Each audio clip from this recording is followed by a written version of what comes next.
Namaste. The blessings of Ram and Hanuman,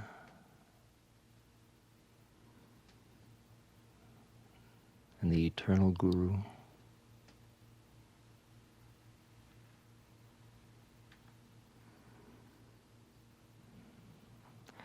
and through the technological exquisiteries of WBAI, we begin our moment of here and now together.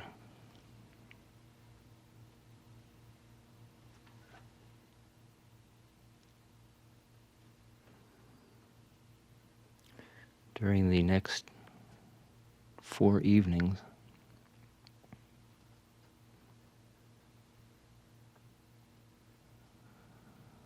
we will share many, many words. Some coming through your mouths via telephone, some coming through mine, but all of them his.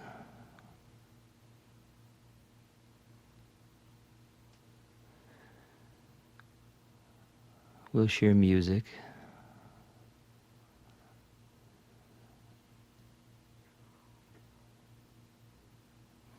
We'll share readings from some of the great holy books.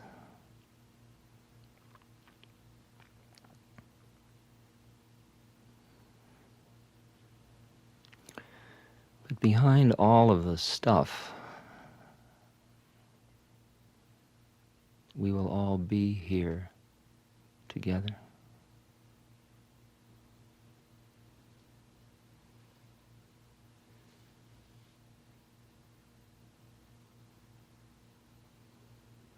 These airwaves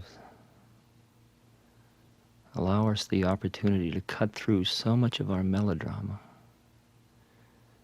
and just meet inside our head together.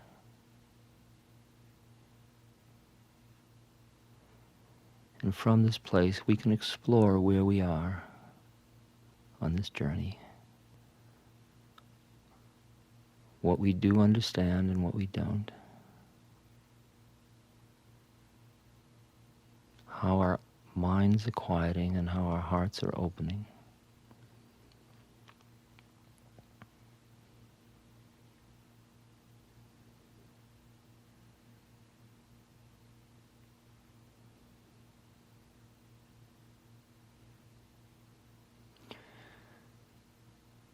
The words that come through me may or may not be of use to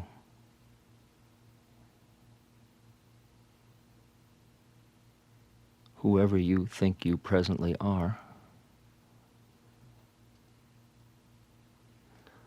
Only you in your heart know the validity of the things that are said. I don't know.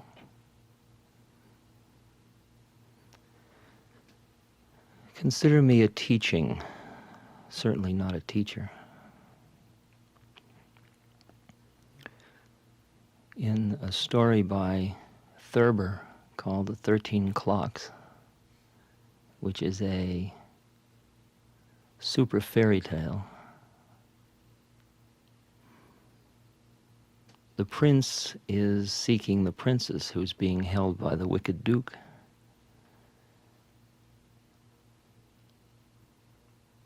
And the prince goes to his wise man for advice, and the wise man has a very brilliant scheme for getting money if he can find the woman who cries jewel. But then the wise man says to the prince, but now that I have given you this advice, I must advise you that I am under a curse and that 50% of the time I'm wrong. And I don't know which 50% it is. So that what I'm telling you may be the wisest thing I've ever said, or it may be totally wrong. And that roughly is our predicament. There are moments when I hardly exist at all. And then it's merely coming through me. And then it approaches what almost feels like truth. And there are other times when my ego is all too evident because one of my desires or fears or attachments is touched. And then all we get is more of the stuff that we're all still caught in.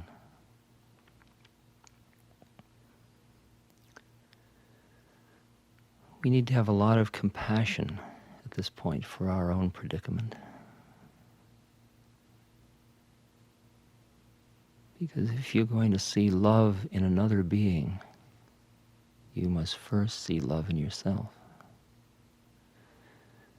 You must first see back into the place behind your body,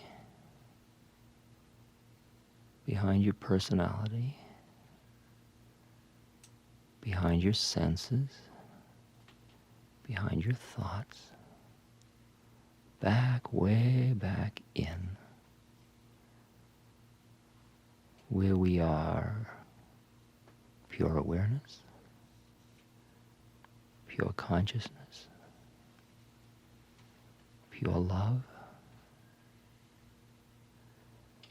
And when you rest in that place, then everyone you meet in that place.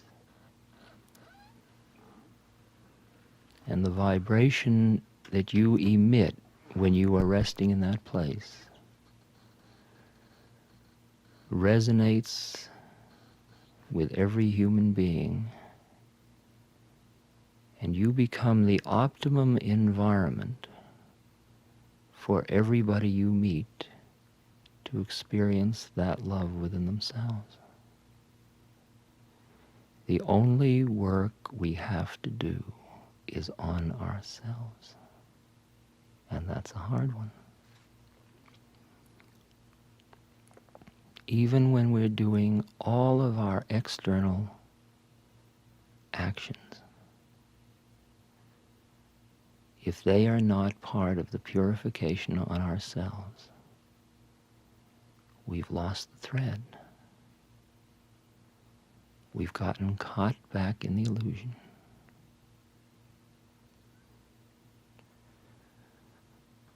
For what one man has to offer to another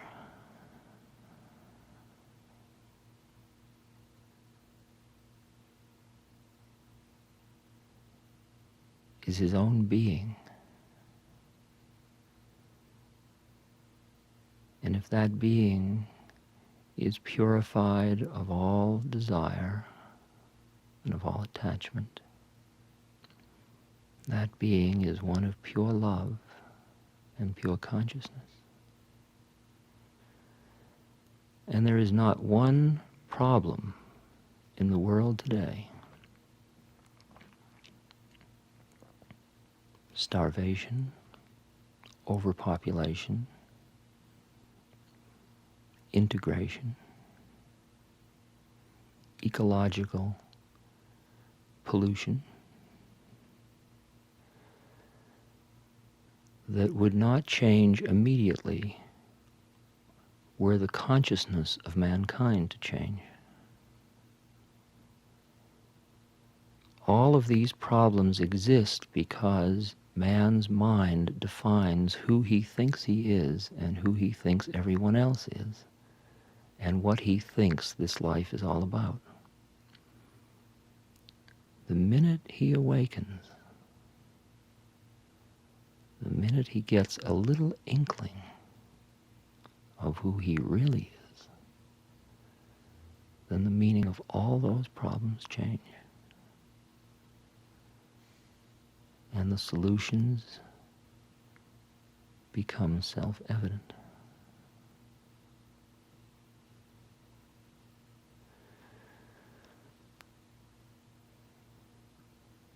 And as Buddhists say, we all are the Buddha. But also, we are still much caught in illusion.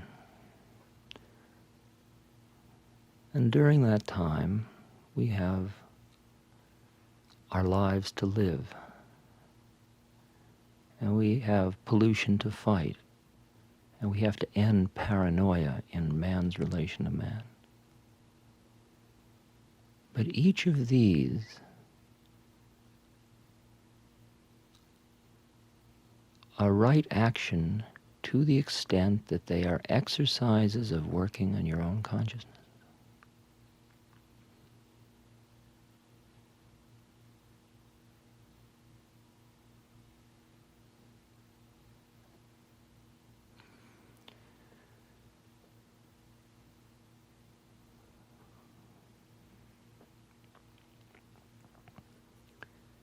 At first, sadhana is something you do on Sunday morning when you go to church, or Friday night or Saturday morning when you go to temple, or when you go to the Sufi dance, or you go to the chanting, the kirtan gathering for chanting. And then all the rest of the week you get back into the practical affairs of life.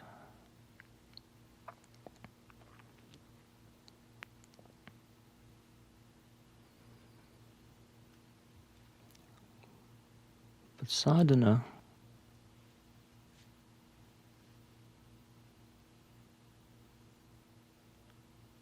starts to expand.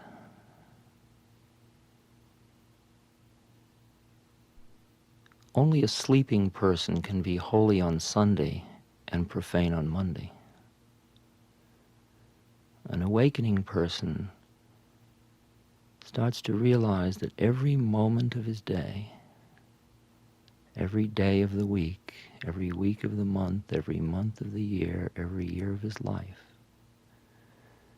is part of a gradual evolutionary process of awakening to his true being, and that no part of it is any more important than any other part, and that everything that's happened in our lives to this moment has been part of it, and everything that will happen will be part of it. And that the moment on the subway is equally as important as the moment in the cathedral. Both of them are moments for increasing the illusion or awakening out of it.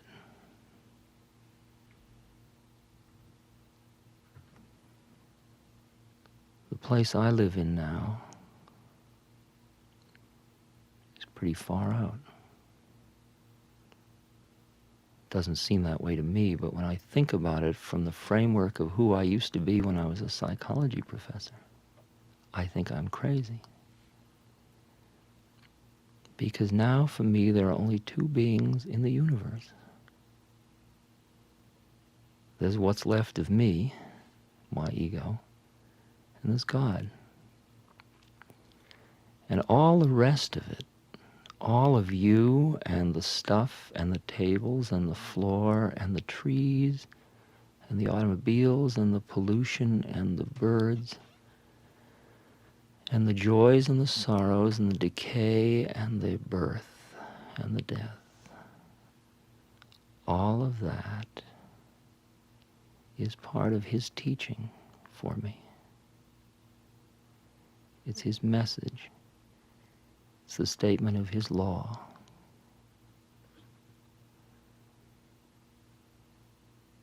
Once I am one with him, I wouldn't notice.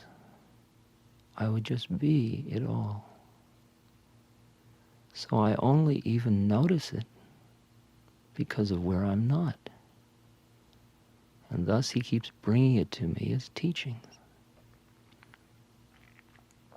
So each thing that's presented to me, if it's a hard lesson and I get lost in it and get angry or attached or desirous, all I can say is, thank you. Thank you for allowing me to go through this crap so fast. Thank you for allowing me to suffer. It's far out, for the first part of the journey, You avoid suffering for the first 10 million incarnations or so. And you seek pleasure. You try to get high. And you want to bliss out. Then something interesting happens. You begin to see that every time you get high, you come down. And you begin to be more interested in cleaning away the stuff that keeps you down than in getting high again. Because there's no sense in getting high, you'd rather be high. To be high, you have to clean away all the stuff, all the attachments. And that becomes your major work once you understand.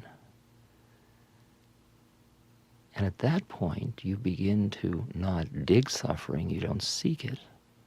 But when it comes along, you don't avoid it or run away from it. Because it's the fire that purifies. And the bodhisattva vow is to relieve suffering wherever you find it. That doesn't mean you just help people become conscious if they want to become conscious. It means you relieve suffering everywhere. So that if a child falls and is crying, you help him up and make him feel better. You don't demand that he understand about God and consciousness and your trip. Every human being you serve in the way you can serve. But to the extent that you're conscious, you're providing an environment where every individual you meet has the optimum chance to become conscious through his contact with you.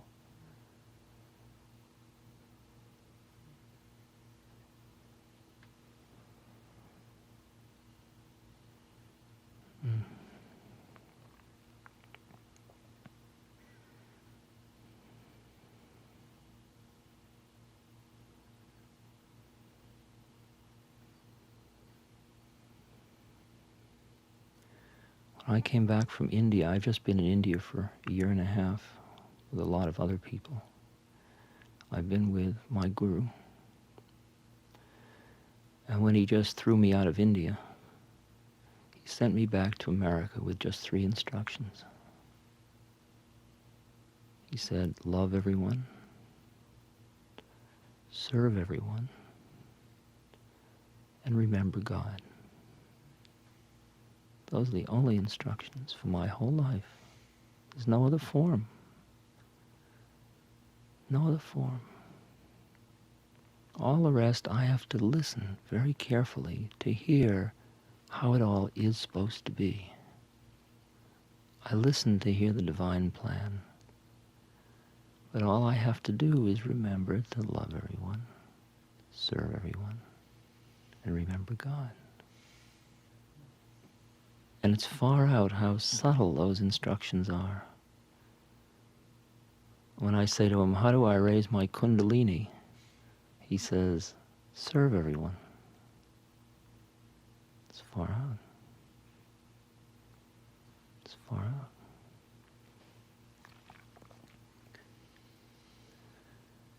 That's because the yoga that I pursue is the yoga of devotion and what's called karma yoga. It's a package deal. In the course of these evenings, we'll talk about many forms of yoga. Many, many forms. There is no form in life that in and of itself is sacred or profane. There's no action. It's the nature of the being who does it. A Zen Roshi can beat his student and be a statement of the highest, purest compassion. Another person can beat someone else, and it can be the most paranoid, illusion-increasing act. You can kiss someone with Judas's kiss of death, or Christ's kiss of life. There is no act in and of itself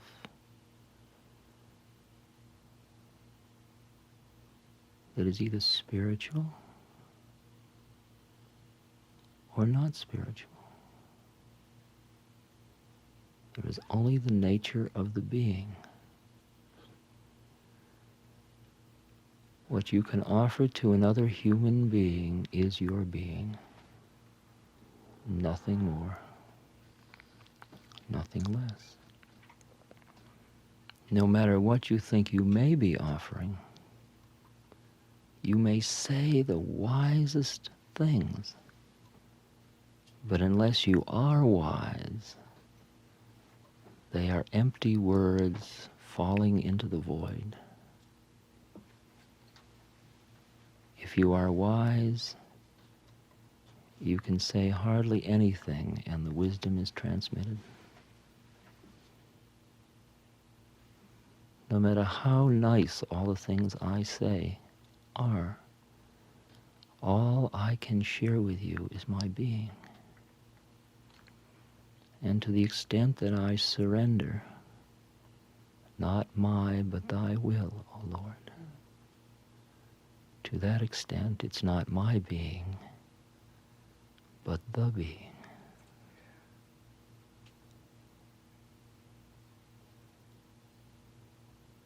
And when each of us becomes a pure instrument, then God is made manifest in man.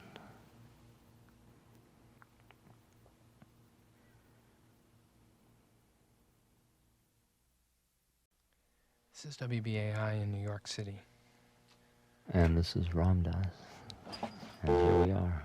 And there's the ringing of the Dharma. Hello, this is BAI, and you're on the air. And Hello, Baba? Yes. I wish you could help us try to work through what is, I'm sure, troubling many people, not just us. My husband and I both practice Hatha yoga because we know it's good for our bodies. We feel it. And karma yoga we learned from our parents when we were little kids, you know, right action and good deeds. But you talk about no desire, no attachment. And what do you do when you have little kids and you're in the world and you know their teeth hurt, so you have to get them to a good dentist, and your little boy says, Mom, I'd love a bicycle, and your little girl maybe wants to play some kind of music, and so she wants some kind of an instrument and lessons which cost money. And then you try to get Hatha yoga lessons, or you try to go to a lecture by a yogi, and you have to pay $2.50 or $3 because they don't let you in free. So how do you fight the desire, which comes with having to earn money and be in the world, and the attachment to these kids who you know as a psychologist need this attachment, without which they couldn't survive, and which is, in many senses, a very healthy kind of thing. I'm not talking about neurotic attachment, I'm talking about the loving attachment. How do you work that through? I mean, if you're alone, if you can live in a little hut in the woods as you do, or as you've spoken about, then I can see that. I can see eating alone. But you know, the only time you get to see your children when you work is at the table. And you have to talk. It's the most important time. If you don't talk and you want some quiet because you're tired from working, the kids cry and say, you don't talk to us. So what do you do then about working through living in the world, living with children whom you love and who love you and need you, who are very young creatures and dependent on you, and still pursue this path? You're a beautiful being, and I hear you perfectly. No, I love you. I mean, you know, another thing I would like you to help me with, too, and that is some kind of belief in God, because I lost that, having been brought up as you must have been in a Jewish household. I lost that at 13 when I saw all the injustice and the cruelty and you say love both sides, you know. But somehow I find also that very difficult. And that my friends share. I'm a psychologist, too. And my friends, who are mostly psychologists and social workers, share the same dilemma. We can't believe in this God you talk about and read about intellectually, and it makes it very rough emotionally. Now, how do you talk to me for a little while? Okay. Or talk to us. We will talk to us for a little while.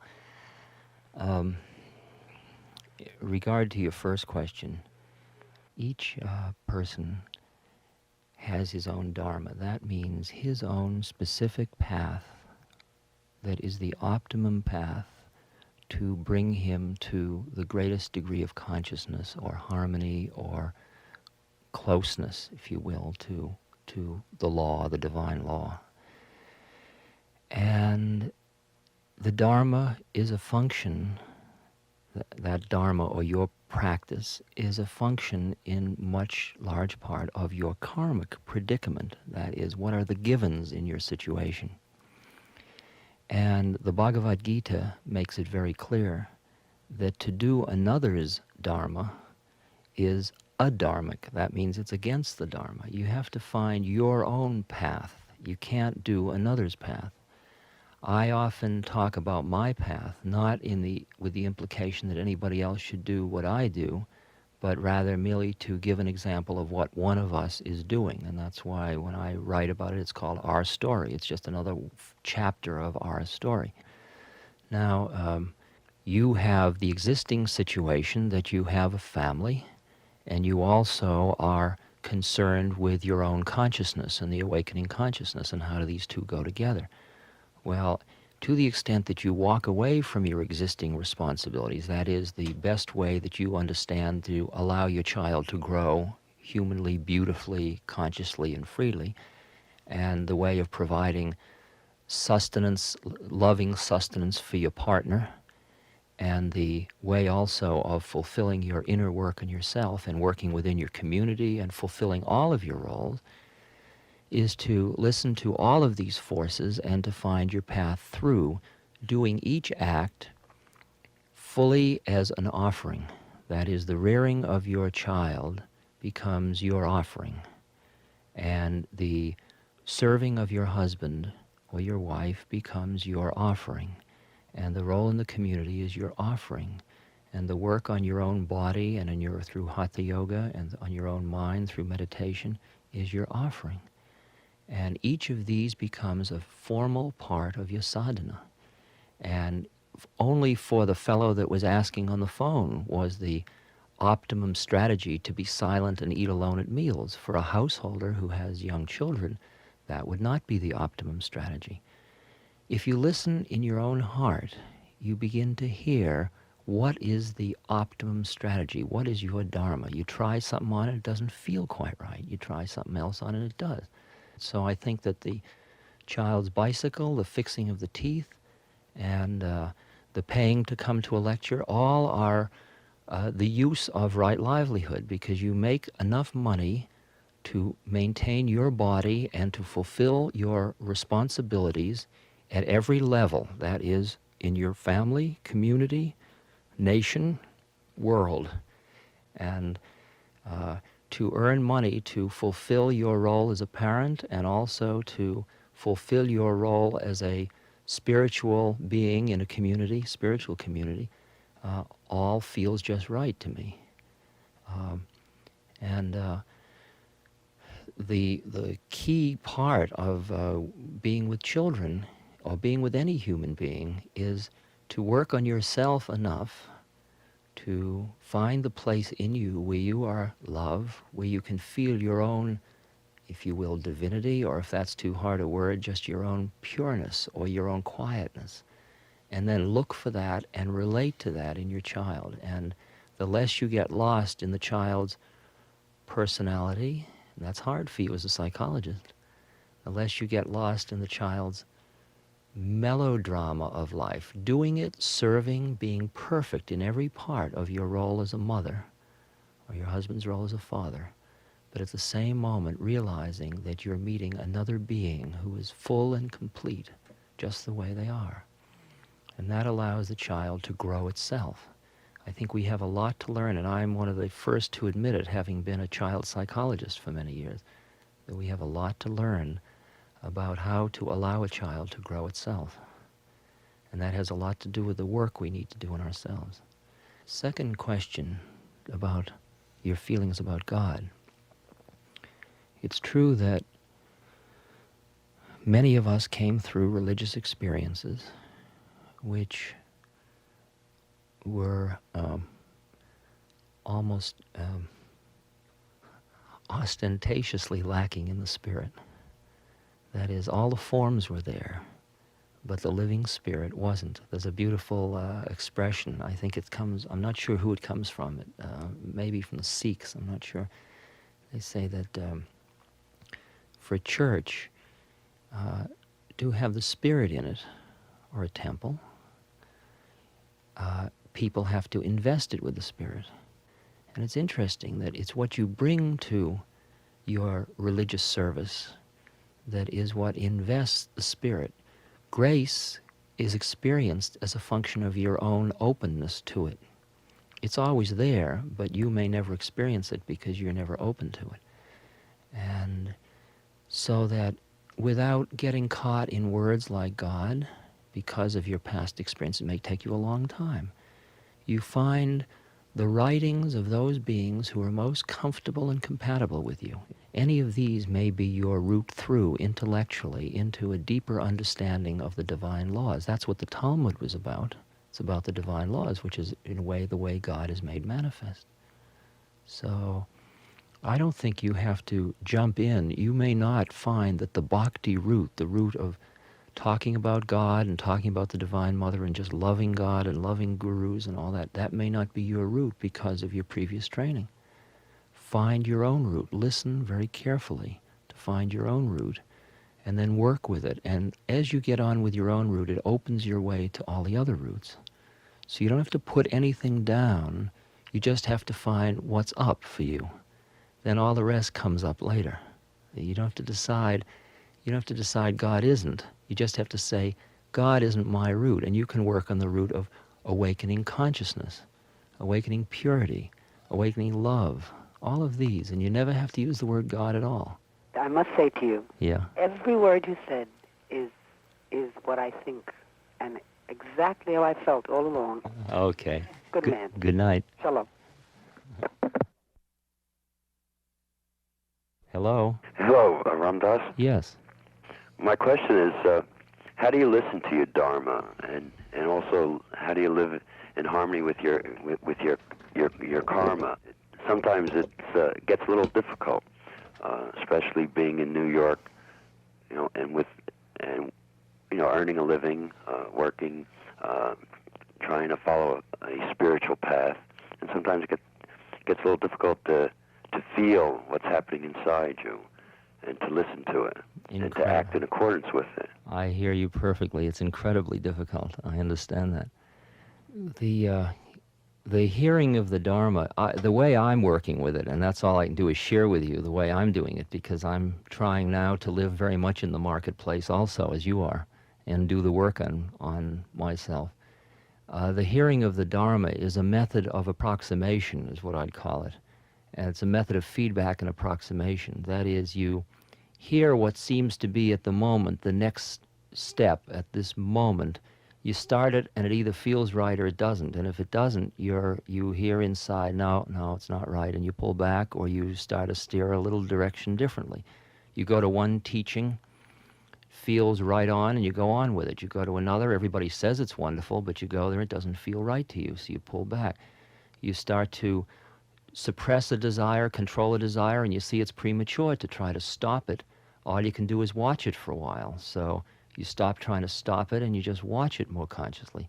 Another one you're watching because you sort of want to keep on with it, and you know you're really ready to stop it. And you have to keep developing this kind of honesty with yourself, and all of the inner voices are many voices. Some of them are your ego voices, which are coming on as if they are your higher thing, but there is a place in us that knows. That's what's very aggravating at times. And that place you've just got to keep toying with. It's like Krishna Prem talks about it as the still small voice, when all about it are the trumpets of our desires, and you can hardly hear it because of the loudness of all of the other voices in us that are talking. But by reading, for example, constantly, like I constantly am reading from just hundreds of holy books that I just keep around me and keep picking up, or have in the car and read a paragraph or a little phrase or something. And these are constantly strengthening my connection to that inner voice. When I'm reading Buddha's words or Christ's words, or some of the words may be a little off from where my inner voice is telling me, but that's okay. I just listen. Some of them I'm ready for, some of them I'm not. But I'm constantly reading this stuff to just keep aligning me to that inner voice so that I can hear it better and better. And I'm constantly remembering these little things like love everyone, serve everyone, remember God, these kinds of things. And these are keeping me in tune. So it's this kind of gentle method of approximation.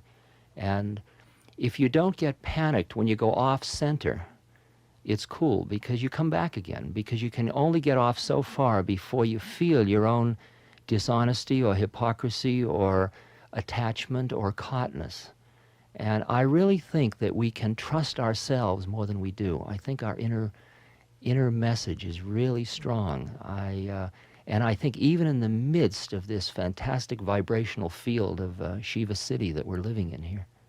Can you hear all that? Yes, but you mentioned about getting off center, which happens because there'd be like 2 or 3 directions that I'd be pulling in. All seem to feel right. Well, let me say something that's very reassuring. It doesn't matter. See, that's what's really fierce, because the inner work is going on in you independent of the external forms it's taking, so that whatever form you end up in, you will bring to that whatever consciousness you have. And no matter how fancy the form is, if you're not conscious, you'll do it in a worldly way, while a worldly thing you'll do in a conscious way. So that really it ends up, it's like the story of the 2 guys that are trying to decide whether to go to a temple or a whorehouse. And one of them decides to go to a temple, and the other decides to go to the whorehouse. And the guy that goes to the whorehouse spends all his time thinking about the temple, and the guy at the temple spends all his time thinking about the whorehouse. Now, which of them got more of a spiritual experience out of it? Because it turns out not to be which form, but what you bring to the form. So the best game is to sort of just relax a lot and do the best you can, and then see that it doesn't matter, that you're being taken through, and that whichever one you end up with is just the one you need to work with at that moment. The best thing is really to relax a lot into this trip, not get into the panic you're going to go under. That's what I'm saying to you. You don't go under. You go under for a moment, and you come back up again. Okay? Yes. Good night. Hello? Hey. Did you say anything about the Hare Krishna movement? What does that mean? What's the question? I hear it, but I don't understand what you're asking. I've come out of that fairly recently, about a year's experience with it. Right. And now I'm back into the world again. Right. Looking for my work. Right. And the work I see now is in a garden. The work you see now is in the garden? Yeah. And right. That's the work I do, but right. But I feel like I need to do something also in a larger sense. And I am used to a structure which I no longer have because I've left it. Right. But I'm looking for something. All right, I hear all that.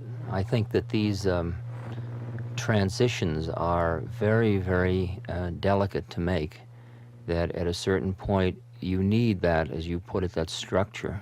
And the structure of ashram, the structure of regular formal satsang. And then you start to feel at a certain point that that isn't the optimum thing for you at that moment in relation to your sadhana. And, but any of these transitions are really hard because of the degree of investment you make in each of them to make it work. Traditionally, and I'm sure it will continue to be so, there is a tremendous need for these kind of closed environments that are very intense in sadhana for people at certain stages. And I think that the effects of it on you over time will become more apparent, and you've got to give it a lot of time before you understand how different aspects of your sadhana have fed into your present growth. Too short-term reactions, you'll see later it all meant something different than you thought. And really, if you just keep listening now and be very patient with the period of transition when it's all a little bit confusing, and listen until you get a real hit that the next thing is the right thing for you. It's enough now to work in your garden and do it purely, and every human being you meet them with love, and meet them in service. And that process, see, you've got the idea of big things and little things, but actually everything that you do is the same quality. It's all part of the total design of the universe that you're participating in. And that thing in your head is what is you're attached to at the moment, is your model of what you think is, quote, important work.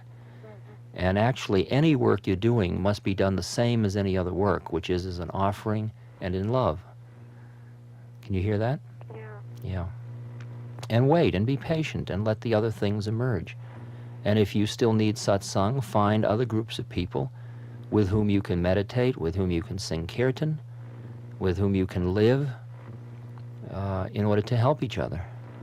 Because most people are not part of formal movements, and they are doing it the other way, which is creating their own satsang and their own forms and rituals. Because while in some ways it's very useful in this stage to bring over and transmit the pure rituals that have been useful in changing consciousness in other cultures, slowly as we all get it more together, we will evolve our own rituals and our own mantras and our own songs and our own style of dress and our own ways of being conscious together. And then I think that the meaning of these various movements will change. And I think that you will find some form in your daily life, in relation to your daily life, that will be a harmonious sadhana for you to do. Okay? Right. Good night. Good night. Hello, Ramdas. Could you give me help in some way to burn out desires of like getting high, smoking grass, smoking cigarettes, drinking beer? When you start seeing through it that it doesn't get you high anymore, but you still go back and fall into it, it starts getting very depressing. Could you give me help in some way? Yeah, I hear all that. Okay, I'll try.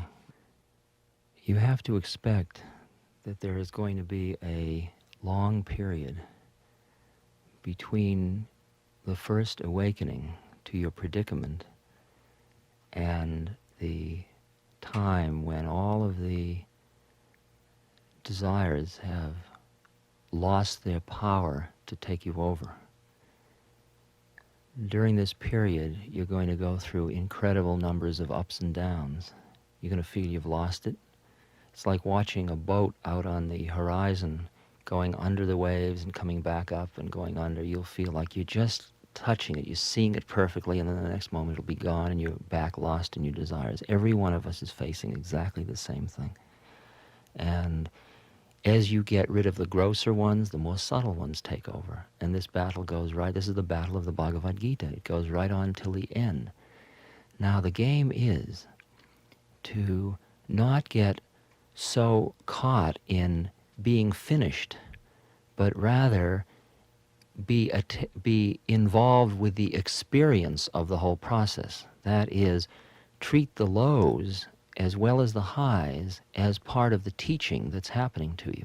That is, when you've just said, I'm giving up smoking, and then you suddenly find a cigarette in your hand.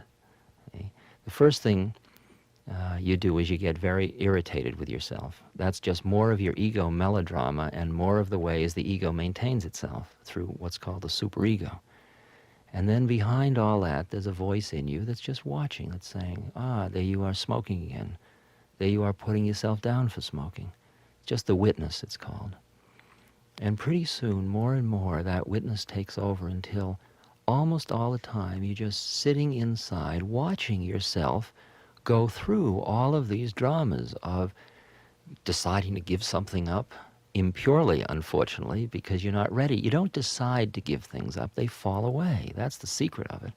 All you do is keep your consciousness as much as you can directed towards the highest state of consciousness or godness that you can conceive of. And then all this stuff will keep changing. Every time you go under, notice how upset you get about going under. That's part of the process. That's the fire that's purifying you. And if you can just flip it over so you start to dig your falling as well as you're getting up, that's what's known as honoring Shiva, you see. Honoring the forces in you that are still stronger than the force for you to awaken. So pretty soon you just stop desiring, even desiring to get done desiring. You just allow God to manifest the way He manifests. You keep honoring Him in all the forms that He shows Himself through your body and through your mind. And at the same moment, you keep calming your mind, opening your heart, and keeping your head in as high a state of consciousness as you can, just because there's nothing else you can do. And then it takes its natural course. You just get more patient and relax more. Can you hear all that? Hello? Can you hear all that? Yes, I did. Okay. Is that any use to you? It's news. I know it, but the thing is, for the next 5 minutes. it just doesn't, I guess I want the fire to be more intense to get rid of them. Yeah, well, that's the greed. See, that's the greed for the high still. And you got to dig, like, every time you take a cigarette, are you still there? Yes, I Yeah. am. Every time you take a cigarette or you take a joint or whatever, take a drink, just do it as consciously as you possibly can. Offer it just the same way as you offer food. Offer it to God, offer the cigarette to God, and then smoke it as consciously. Watch yourself smoke it, watch yourself puff each puff. Oh, that would help. Experience the thing. Just bring as much consciousness to bear with every one of the acts, whether or not it's an act you like or you don't like. Okay? Okay. Fine. Try all that and call me back. Okay, thank you. This is a do-it-yourself kit. Hello? Hello. I've been kind of working with something for a year. Like, I've been into this whole thing, and I've been, really thinking of it constantly, and it's constantly with me. And more than anything else, I found that I have this terrific problem with whenever I do anything, like choose between two alternatives for the sake of, quote, kind of getting high or trying to, I find that, I'm aware constantly of my ego kind of standing there and going, wow, look at you, isn't that fantastic? Mm. And this constantly comes up, again and again and again between me and anything I'm doing. Mm-hmm. And, of course it comes up with meditating also. I mean, the other person talked to, and, he was kind of afraid of losing his ego. And I find that whatever I do, no matter how close I get to anything, I can't lose my ego. And I'm always aware of it standing there, and I'm always aware of how impure I am. Right. Okay. Don't try to lose it. Just keep doing the positive thing, doing the meditation, doing the karma yoga, doing the kirtan, and let it do its trip and notice it and allow it to be. The more you push it away, the more it holds on, the more you get freaked by it. Every time you get freaked by it, you're just feeding it. The game is, it hangs on for a long time, especially every time you get high, you say, wow, look at how good I am. My meditation's really working. There's a myriad of ways. The ego is so exquisitely subtle in the way it hangs on. And all you can do is honor its exquisiteness. It's absolutely a mind blower as to how good it is. It's kept you going for all this time, and most people through their entire lives. So, rather than try to push it away, or every time you get freaked, just witness the freak rather than getting lost in it. Can you hear all that? Uh-huh. Yeah, I dig the predicament. It happens to all of us. For a long period of time, I could never figure out when I would do an act whether I was doing it out of my ego or whether I was doing it out of a pure motivation. And then I got to the stage where I didn't care anymore. I did it because I was doing it, and whatever it was, it was. And then it started to change.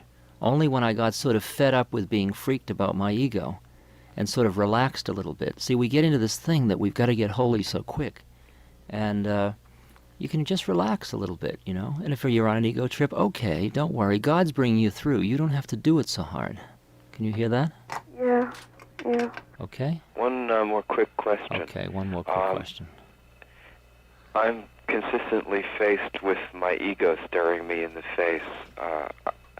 I've gone from working in professional radio to doing sound in a rock club, that kind of thing, always consistently faced with a ego presence kind of situation. And even when I'm trying to be selfless as possible because of my position, people around me accuse me of ego. I've been working with mantra. You know, if somebody compliments me, I'll fall into my mantra again. Is there anything else you can suggest? Oh man, you're right on. It's beautiful. This is a very, very slow process that we're going through. This process of getting into a completely selfless space of just pure action with no doer doing it. And the ego keeps cropping up in incredible numbers of ways, and there's a tremendous amount of patience and compassion you need. And that kind of patience and compassion is constantly divesting the ego of its power, because it tries to constantly get you into emotional reactions over the fact that it's around all the time, which is just more ego, of course. And even the trying to get rid of ego is ego. Right. So that I really dig that the mantra is perfectly used under those conditions.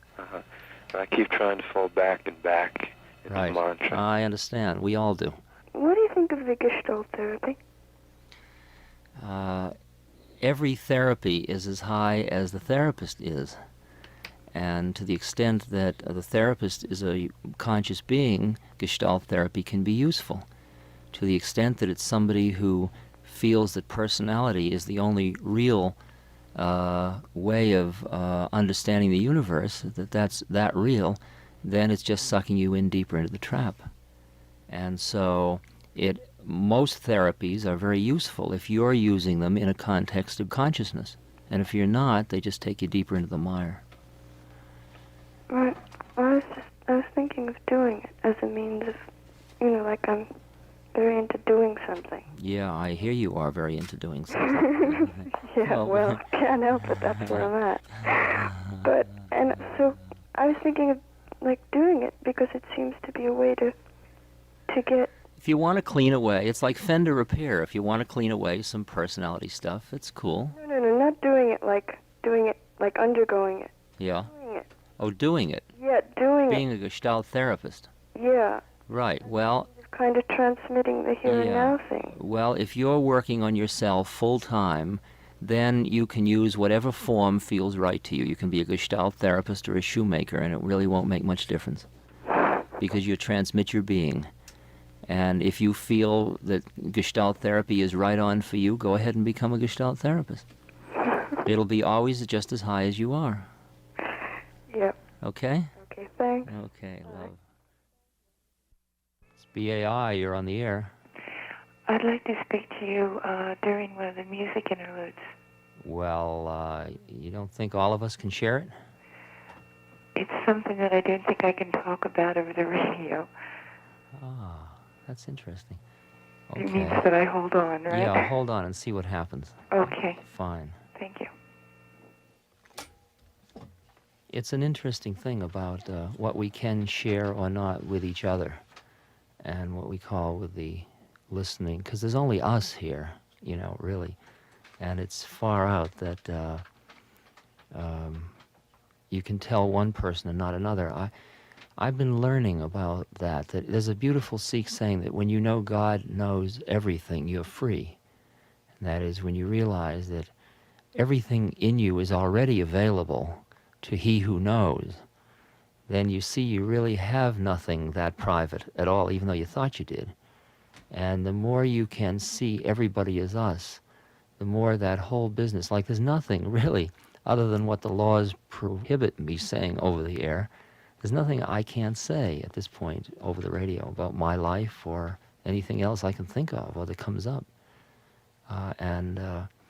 Because I don't really think I see that aspect of who's listening as them, but rather as more of us. And it's like you go home at the end of a day and you sit down, you take off your shoes and you loosen your tie and you put your feet up and you put your wallet out on the table or your pocketbook down, and you're home and you feel safe and you're just, here we are, it's just us. And that's sort of a place in the non-material realm of consciousness that I like to live in all the time. But I can understand how it takes a while for people to realize that they're really not vulnerable in the place where they think they are, and that actually almost anything can be shared with another human being if it's done lovingly and openly. And if the other person makes fun of it or doesn't understand it, that's his or her predicament, not yours. Okay, we're ready for the next phone call. Hello, Ramdas? Yeah. I wonder if you could help me with a difficulty. Okay. And we'll it try seems together. that my defensiveness, I'm very defensive and fearful of others. And this prevents me from breaking through into any kind of love. And I was wondering if you could say a few words about that. What are you fearful about with regard to others? Well, when you come,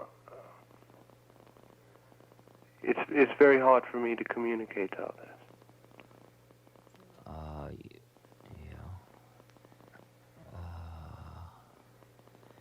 Can you tell me anything about what you're afraid would happen if you really were that open with them? Well, for rejection, for one thing, say. This. Right. Do you understand? Yeah, I understand perfectly. See, now the question is, who is it that's rejecting who? That is, if somebody rejects you, say, if somebody rejects me, they say, I don't want to have anything to do with you. The place I'm in my head is I first of all see that who they think they're rejecting isn't who I am anyway. That's the first thing I notice. And the second thing is that by them pushing me away, I see them caught in their own paranoia, and I see their predicament, and I feel compassion for them. So that it all has to do with how I define who I am. And if I'm somebody that's hurtable, then everybody can potentially hurt me. On the other hand, if I'm somebody who is just here, watching the dance of life, including my body and my personality, there's very little anybody can do to me.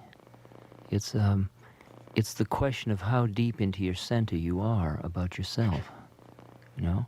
That is, like, you and I can talk about all of this, and you can have these fears and this insecurity, and I can have my whole trip, my personality trip of being wise and knowing, or whatever my trip is.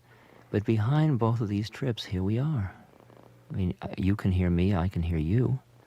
We can both look through all of this stuff that you're telling me about you. I could tell you about me. And behind the stuff we are.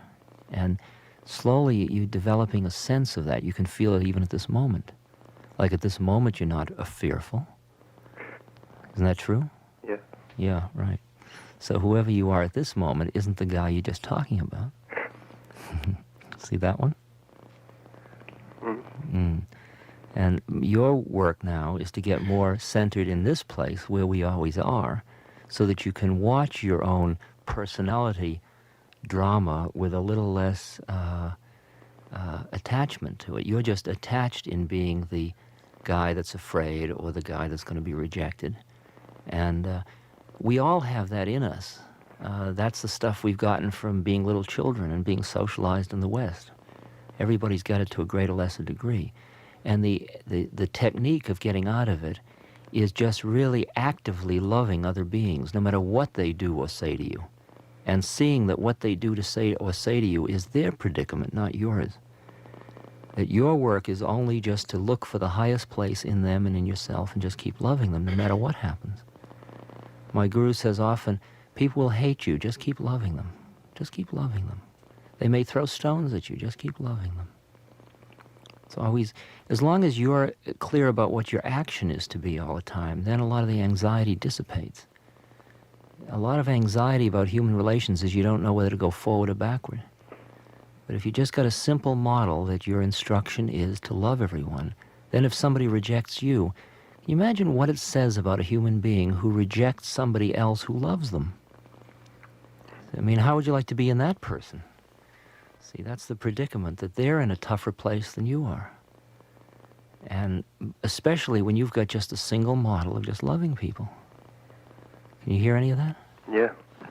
See, and once you stop being concerned about your personality predicament, but just seeing your job is to serve another human being, then your personality predicament starts to fall by the wayside. See? And it just sort of falls away. It falls off like a snake's skin after a time. I mean, I still have those seeds of paranoia in me, and I can still feel sometimes when I'm meeting somebody new, that little place in me that says, will they like me? Will they accept me? But now I'm quiet enough inside, so I watch that thing happen in me rather than identify with it. See, it's just sort of like an old habit running off. And behind it all, here we are. And I can hear my guru saying, all you have to do is love everybody. You don't have to make conditional reactions. Even if somebody throws something at you, even if they crucify you, just keep loving him. And loving her. And that's really the secret.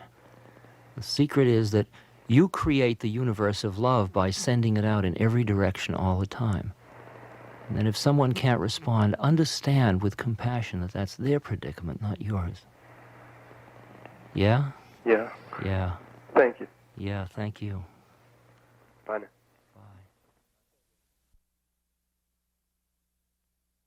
Bye. Hello? How do we manifest the love we feel inside into human relationships? I feel the frustration of trying to get it across. Well, the frustration is due to the fact that you're looking for a reaction from somebody else. You're defining the way in which you feel your love is working by how somebody reacts. And if you see that as your attachment, see, the answer always is work on yourself. So ultimately, you merely become a light. You become an instrument of giving light or giving love. And how it affects other people is their karmic predicament. You can't do anything about anybody else. You throw your bread upon the waters, and you don't do it because you're being a good guy. It's because that's all you can do. You can only be loving. And if I say, well, it's never going to work, nobody's going to receive it, what are you going to do, stop loving people? See, once the love thing started to happen, you look at every being and you see that they're another being, and they are a being that is only, all you can feel is love for them. And later, you stop demanding they be anything in return, that they say, oh, I feel so loved, or thank you for loving me, or I love you too. The game is just not to demand that somebody else do something in return. Just keep giving it. It's falling in love with love, the old song, which had an entirely different meaning, but it's the way it's turning out to be. Okay? Are you Another one's asking you something. Okay. Hello. Hi. Hi, that was my daughter you were speaking to. Okay, hello, Mother. I've been listening to so many people talking about this generation gap. I felt so strongly at one time that I was in that role that, that these young people are talking about. And I knew that it was wrong, and I knew that there had to be, something else, something much stronger, and that we were all just sort of missing each other in the house, people just passing by and not even touching shoulders. And I knew that I was searching, but it took my daughter really to show me how and where. And together now, we have finally begun to see each other, really see each other with eyes, not just not just the roles that we were playing before. And I have young people coming around the house now, and really, when you say you're 42, I'm 42, but I forget who I am, what I am. Right on, and right on. It's so beautiful, so many things have happened in my life in the past year. And if any of the parents are listening, if any of them think that their kids are crazy, really, I've never been so aware of what it's all about in all my life, and I've known a lot of people my age who couldn't show it to me. And I don't know. I just hope that any of the younger people who are discouraged or disenchanted with what's happening with the older people, just give them a break. Give them the benefit of the doubt, because it can change and it will change. It's so good to get to the place where you look at every human being in such a way that it could change, instead of getting them pegged in a slot that doesn't allow them to change through your own models. And every time you have a label like my mother or my daughter or any of these labels, they tend to rigidify the relationship. And the minute you can let go of those and just meet being to being across ages, across economics, across color, across nations, across it all starts fresh again, and it's all possible. I think that wherever we are in the world, it doesn't really matter. We all have our little suburbs, and we all have our housewife role and so on. And if anybody is listening in that particular group, or any group that they think that they're into, there's no such thing as that group. It's just something that we've imagined it to be, and it's not there at all. I'd love to have a mother like you. Okay. Okay. Ram Dass. Yes. I became involved in the journey about 2 years ago. I went to India and studied with His Holiness Sakya Trizin, and was doing psychedelic drugs at the same time. Yes. And ended up flipping out and was transported back, put into a hospital in New York. Right. For about 6 months. Okay. Since that time, I've been and even before that, I've been having a lot of problems in terms of discipline. Yeah. When I meditate, it's once in a while. When I do good things, it's once in a while, and when I do fucked up things, it's a lot of the time.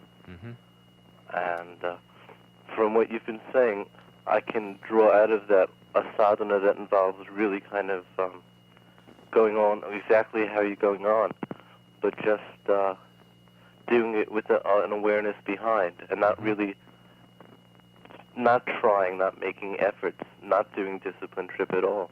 Is that compatible with what you've been talking about, with the journey that takes you to realization?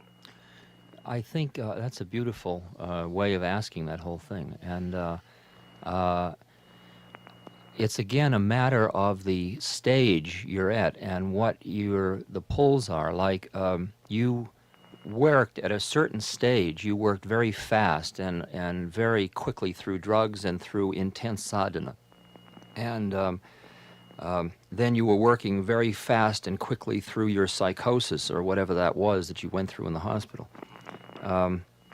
Then there is a period or a stage where you start to, it's in a slight way a reaction against that, but in another way it's an evolution from it, in which you get into a period of your sadhana where you take what you've got in daily life and you just keep working with it and bringing it, as you point out, into more consciousness, and you sort of aim in a certain direction because you couldn't even if you wanted to. I mean, you're just committed to aiming towards becoming awakened or enlightened.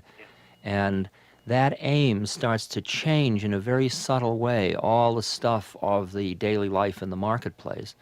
And it may be that after a period of however long, it may be a month or a year or 10 years, you get to a place where you start to get pulled more and more powerfully, and you feel you need another period of very intense sadhana where you go back into the ashram or the cave or something like that.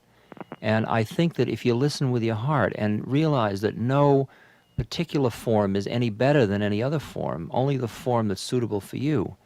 And like very much for me, a few years ago, I was very deeply involved in very formal sadhana with so many asanas a day, so much pranayama, so much meditation. Now I'm in a very formless kind of sadhana, and You'll do regular meditation, don't you? I do some, and sometimes I don't. And everything at times falls away, and I feel like there's nowhere I'm holding on to, and it's very scary. And all I remember at times are the 3 instructions from my guru is love everyone, serve everyone, and remember God. That's all I've got left at times. And then, Can you imagine working with even less than that? Yeah, I can. I can imagine, but I also can see that over time, faith strengthens. And as faith strengthens, you can go under really deep, and you know it's all part of it. It's all part of it, and you can let it all be and know you're going to float back up to the surface. Because even when you get lost in forgetting and getting caught in your melodramas, once this process has happened, the fact that you and I are talking about this at this moment means that it's already happened to you, literally. And now the whole process is just what's called the purification, or the getting it all together. Right. And once you know that, once that faith is imbued in you, then from then on, it doesn't really, then you can take all the ups and downs as just more of the training. Well, that comes into the question of patience. Yeah, exactly. Exactly. You're hearing it all fine, I think. Yeah, but it's so shaky. Oh, of course. It's designed to, it's always going to push you just as hard as it can, you know. I mean, now you're having to face the absence of external discipline. Right. And that's all right. That's good. And you see where your internal discipline isn't, you know, and you see how weak your desire for God is. Yeah. And you sit there, and here we are. And then it goes on, because if you make believe you're holy, or get into a holy scene and act holy because you're in a holy scene, Right. all the seeds are still hanging around in you anyway. Talk more about that, like another sentence or two about that getting into the holy trip, wearing beads and cortes. Yeah, well, we need a lot of external props at certain stages, and then at other stages we dispense with them, and we feel like we're losing something, and then we see that this thing is inside us much deeper than we thought it was. Just when we think we always get hooked on externals, but the thing is that these external forms, whether they're ashrams or beads or whatever they are, sometimes catch us in models of ourselves that are ahead of where we're at. We get ahead with our heads of where we're really evolved to, and we leave these sort of uncooked seeds lurking inside, and then we get to a place where the kind of hypocrisy in the whole thing starts to overwhelm us. And then we start to throw over the traces of external forms and start to bring those two things together. And like when I came back from India last time, I wore all Indian clothes and I stayed by myself a lot. I felt I needed all that stuff. Right. And people like Laura Huxley would say to me, "Why do you have to wear those clothes? This is not that culture." Dressing like a mensch now. Yeah, and I said, well, I needed them. And now here I am in Levi's, and, and I'm just right here, just, hanging out. Okay? You're a beautiful guy. Your vibrations are lovely, by the way. Good to talk to you. Bye-bye. What is your feeling about the relationship between money and spiritual work?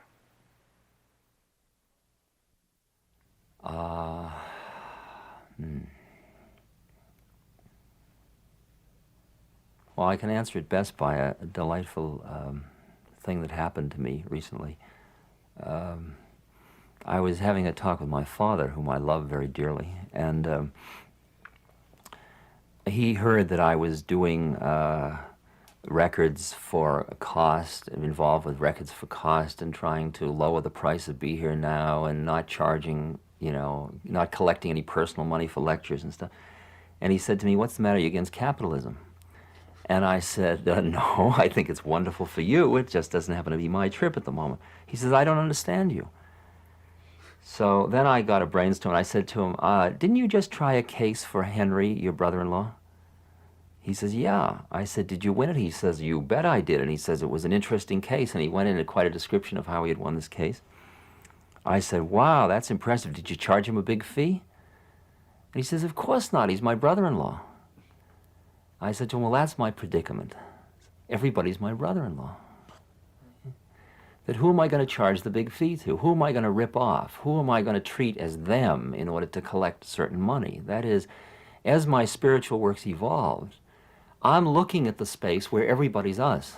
I'm living in it.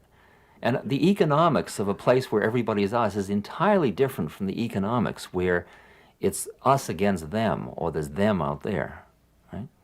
So that I don't think things like about Buddhist livelihood and so on are best done from the level of reading an instruction and then trying to do it out of ought. I think the general rule is, as you work on yourself and get less and less attached to your own specialness, your economics changes as a result of that. rather than I ought to do this or I ought not to charge. Because a lot of people, I can feel that they're not quite cooked because they'll do a spiritual thing, but they'll do it in such a way that it creates economic hardship on themselves or someone else. And I see that they're creating as much karma by being anti-earning a living as they are from the profit, being anti-profit, you know, that they haven't yet understood right livelihood, which seems to me to be it's all within the flow, and that you know, that people should share the economic burdens for various transmissions and for various products and so on. But the game of getting as much as you can from another person by treating them as an object, that game doesn't hold up as you become more conscious. I think the prescription, the simple prescription is you keep as much money, or you make as much money ultimately, as you need to maintain your body, which is the temple for doing the inner work, and for fulfilling your existing responsibilities, which exist on many, many levels, of course, including your responsibility not only to family and country and religion and all those, but also to your own spiritual work. That's also one of your responsibilities. And beyond that, all money's given away. Okay? And so with that model in mind, you begin to see how you're using your money, where it's coming from, you know. Is that dealing with your question? Yes, thank you. Okay. Bob Ramdas? Yeah. How you doing? Hi. How does a person living in the spirit deal with external evil? Well,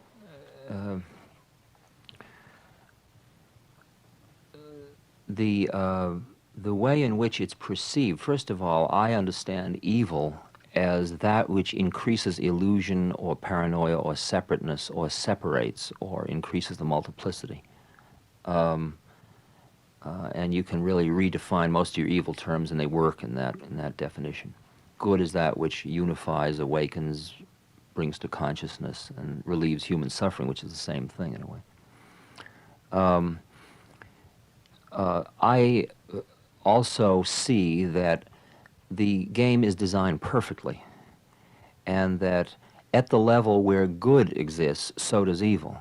And this polarity reinforces itself in a way, and it exists at a plane where polarities are. And so that you can look at the act itself and then impose the statement good or evil depending on its function or its effect. And you learn more and more that acts per se are neither good or evil, but rather the attachments of the people that are performing the acts that determine whether they're good or evil. It's not the people that are good or evil, it's the attachments that are good or evil. And behind every evil act is another being, just like you and I. It's just a being who's caught in a karma that's leading them to perform out of their attachments an act which has evil consequences, which is increasing illusion. As far as what do you do about it, you reward and punish good and evil. You recognize both good and evil as existing in the universe. But as you become more conscious, less and less are you able to do things which would be defined as evil. Not because you think you shouldn't do them, because you're afraid of somebody striking you dead, but just because you can't do them because it's too absurd. I mean, if I think you and I are us instead of you're him or them, how can I steal from you? I don't steal from us. I may steal from them, but I'm not going to steal from us. See? And the predicament is that with increasing consciousness, more and more of the time you're living at the plane where you see us beings hanging out on this earth, on this world, you know, this little round sphere. And less can you think of them as them Vietnamese or them in Washington or anybody, any thems at all, you know. More and more they're just us doing all these weird, far-out things. And those things which limit human freedom and increase illusion, you work to get rid of. And I think ultimately that's the way you deal with good and evil. You do it because that's your incarnation to do it. At the same moment, recognizing that all that exists functionally. Suffering exists, evil exists, wars exist, pestilence, starving. You work full-time to end them all. At the same moment, you know that that's why they're there, because they're supposed to be there. And that's one of the paradoxes that people have the hardest time with. Seeing that it's all perfect and then understanding social responsibility.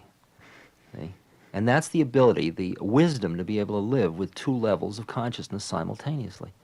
to work full-time knowing that it's perfect when you began and perfect when you ended, and that your working full-time was perfect too. It's far out. In the Book of Tokens it says, if you know not that the Prince of Darkness is but the other face of the King of Light, you know not me. To me it's obvious there's only one, and all law comes out of that one, and the two comes out of the one. And because two comes out of one, good and evil, or dark and light, or the Prince of Darkness, that's all comes out of the one. And the one is the law. That's the law. That's the first commandment. Thou shalt only love the one. The little bit I've been able to grok or grasp or feel of the universe has always, the law has unfolded in its exquisiteness. And it boggles, of course, the mind, because the mind is merely a little sub-product of this law. And the law isn't logical. The law is full of paradoxes because it's, quote, the natural law or the Tao. And so in that sense, it's all perfect. It's all lawful. It's all happening just according to plan, including what we have to do about it, right? Those are the two levels. Those are the two levels.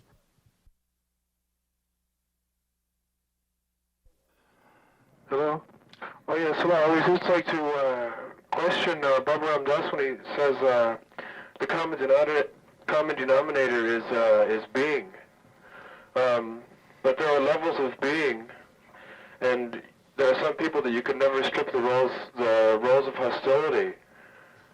For instance, on the 1st of May of this year, a cousin of mine, a girl, will be spending the 5th year of a 35-year sentence in Texas, in Beaumont, for possession of marijuana. Now, how is she supposed to relate to all the people around me are common beings? I mean, we have being as a common denominator, yes, but all the people around me hate me. You know, I mean, right here and now, when you're faced with hostility, how can you possibly, you know, say we are all one part of a vast, vague being? Mm-hmm.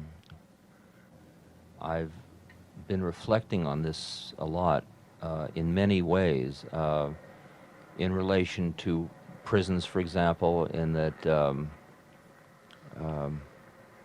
I carry on a long correspondence with many, many people who are in prison all over the world now, and I would be happy to carry on a correspondence with your sister as well, by the way. I've reflected on the fact that being in prison, especially in a way of being in prison because of cultural mores, like your cousin obviously is, puts a tremendous tax on your ability to get beyond your own melodrama and your own suffering and use it constructively without getting lost in it and lost in your anger and your hurt and your paranoia and your self-pity and all these things. Yeah, but wait a minute. Now calm down. Let me talk. Relax, okay? Yeah. Okay, right. You do the best you can to relieve the suffering. That is, you do the best you can to get your cousin out of prison. Yeah, which is nothing. Okay, now wait a minute. Don't be so reactive. Just hear it all. And for your cousin's work, her work is to use whatever the given conditions are of her life for her to awaken and come to God. Like a lot of my friends who have done long prison terms and who have gotten out, I found them incredibly more conscious than they ever were when they went to prison. Now, I would certainly never send anybody to prison to make them more conscious. But the fact is, they were givens. Like I was recently with Huey Newton, who was put in prison and kept there for some years for supposedly murdering somebody. And he was kept in solitary confinement for a long time. And I meet him now, and I look into his eyes, and there is absolutely a clear, lucid contact with no anger, no nothing. We're just right here. We're not black man and white man. We're nothing. We're just straight. And I say to him, Huey, how'd you get so straight? And he says, well, solitary was the big thing. He said, I was in solitary, and I had to get straight through it. And I see that the worst thing they could do to him became the greatest blessing for him. Now, I would never lay suffering on somebody for that reason. But when somebody is given, the cup of poison or the bitter thing to drink, okay, you work with that. That's the way it's given. And if you get caught in the paranoia that created the problem for you, you're just staying deep in the illusion. Yeah, but not just the paranoia, but that's, I mean, the life is poverty, the life is shit, the life is jail, the life is hostility. I mean, it's very hard. I wonder about the common denominator, you know. I think some people might not have any part of being at all, you know. Because it's impossible when you run into hatred, when you run into people, then you look at them and you realize that there is no way that you can reason with this person as a human being, like a person like that you know is going to inflict violence on you for no reason, and you come to the conclusion that, you know, this is another human being and maybe he's part of me, but, you know, he's going to kick the shit out of me and there's nothing I can say to him, you know. And what do you do then? I mean, sure, you can say, well, I'll try to do my best to alleviate suffering for him and for me, but, you know, right then and now it hurts. Then and there it hurts, you know. I mean, how much it people waking up in the ghetto every day for year after year after year after year, you know, being denied, you know, basic dignity. Maybe it's false dignity, but to them it isn't. Okay. I appreciate the frustration you're experiencing and the hurt you're experiencing about the predicament of man and the paranoia and the suffering man inflicts on man. Your anger and your frustration is reactive. You're reacting to the conditions in such a way that your reaction in a funny way perpetuates it. And your work on yourself is to get yourself into a position where you can see it all dispassionately enough to understand what is the optimum act you can do to relieve human suffering.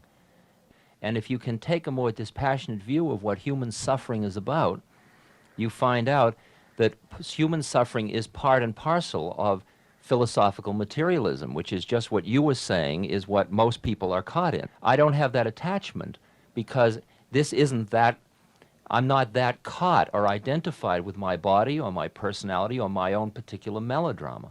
Now, most people are, and for most people, you do the best you can to relieve human suffering. That is, you do the best you can to get your cousin out of jail, to relieve the ghetto situation, to get more conscious politicians. You do all that.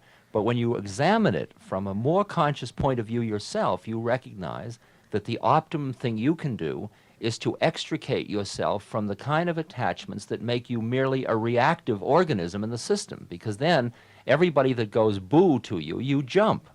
And the game is finally when somebody goes boo to you, you say, I see you going boo, and here we are, right? Right. It's just very, very hard. Oh, very In hard. North America, in urban North America. That's it's called the fire that really burns. It's the fire of the marketplace. See, it's really easy to go off to a cave and get high and, you know, stay so high and beautiful by denying all that. Right. But when you stay right in it, right in the marketplace, and work with it, and look people in the eye, and deal with poverty, and deal with greed, and lust, and anger, and impurities, and politicians, and paranoia, and all that stuff, and say, yes, yes, yes, I see it all right, I understand it all, I've got to hear my part in it, and do it purely and with love. That's the work. That's the fiercest work. It's the fiercest fire we can stand in. Right? Right. Okay, I love you. You're a beautiful guy. Okay. Thanks very much. Send my love to your cousin, will you? I will. And if she wants to, she can send me a note through this radio station. It'll get to me. Okay. Okay, fine. Okay. Right. I can understand to some extent that we have models of the world and the universe and how we, you know, think it ought to be. And to some extent, I understand that we're born into certain situations for reasons, you know. But the thing that I can't quite bridge, this gap, you know, from this sort of slight understanding, is the suffering that goes on in the world, you know, just sometimes mass suffering that goes in places like Biafra and Bangladesh, you know. Yeah, that's a tough one.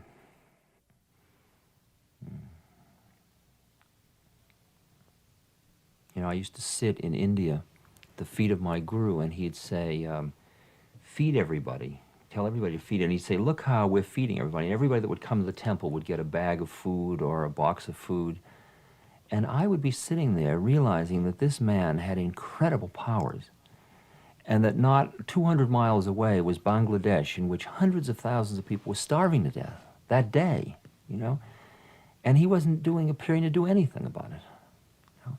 And I either had a choice of saying, well, he's really a man of very limited something, or very phony, or he's just busy here, or he's just putting on a show of being concerned, or another thought was he's doing it all at another level, or another thought, maybe it's not supposed to be done. That one really freaked me, see? That maybe it was right the way it was happening in Bangladesh, see? And that one I couldn't handle personally because it was too ugly in my own eyes, see? And that's really what the reading from the third Chinese patriarch is about. When you're attached to this versus that, or right versus wrong, or living versus dying, you can't understand why he's sitting there feeding us and not feeding the people in Bangladesh. It's only when you yourself are not attached to death, to the avoidance of death, that you can even hear how the laws of the universe could work, because Maharaji keeps saying, don't you understand it's all perfect? And that's a hard one for me. And I say, Biafra's perfect, Bangladesh is perfect. But I've got to realize that the perfection is not only in the Bangladesh or Biafra, but it's in the reactions it has on everybody else in the world, and on the total warp and woof of things, my own confusion and revulsion and attraction and awe at the awful nature of the divine law that would allow that to exist, that it be perfect, right? Now, I live much more deeply now in theories, in the intuitive feeling about reincarnation, not necessarily historical reincarnation, but the idea that an entity goes on and on and on, and that a human birth, this particular human birth, is but a flick. And because of that, that changes the meaning of a death for a person. I can imagine a million people, a million beings needing to take a birth in which they live a very short time, and they live in a holy area, and they do a certain kind of simple work, right? And they all say, well, let's take birth as in Bangladesh, you know, which is in then East Pakistan, because there'll be a war there, and we'll all get wiped out and get done with that one quick, right? I mean, see, that's a far out one, see, because it's scary to do those flip-arounds and to consider a meta-system in which the whole thing looks reversed, in which somebody who got off, like a baby dies at 2, and you say, well, you lucky. Not, oh, the poor little tyke, it didn't have a chance to live. That depends on what vantage point you're looking at it from. That's why the Bible has such a terrible, the Old Testament has such a terrible time with interpreting who God is. And the whole story of Job. I mean, like, how can you do this? If you're such a just God, what are you being such an angry God for, right? And that's all of what the Shiva force is about in India, and the forces of decay and destruction. First of all, this physical plane seems to involve suffering. That's Buddha's first noble truth, right on. It seems to involve, everything has an element of suffering. Everything that's in time has an element of suffering because of change or decay involved in it. And then Christ's statement, don't lay up your treasures where moth and rust doth corrupt and where thieves steal in, which means don't get stuck in the physical plane in time where it's all, where, as Buddha said, it's all suffering. I mean, that's if Christ and Buddha were talking together, right? Then the next thing is that as you become more conscious, you realize the bodhisattva vow. You recognize that we are all totally interrelated, and that you're working to end all suffering, because that's the way of enlightenment. And you begin to see it, the way I see it is that a conscious being understands that man's role in the entire dance is to relieve human suffering. That becomes your function. Once you understand the conscious function of a human being, a fully human being. And he relieves human suffering, not because it's good to do it, but because that's what he does. Just like a garbage truck, you pick up garbage with it, not because the garbage truck thinks it's good to pick up garbage, it's just what it does. And so you don't fulfill social responsibility out of a sense of ought or should or fear. You do it because that's what you do. Does that deal with your question? That's beautiful. Okay. Hello? Hello. You said tonight that your guru said that, one, it was important to serve, to love people, and the last one was? To remember God. To remember God. Mm-hmm.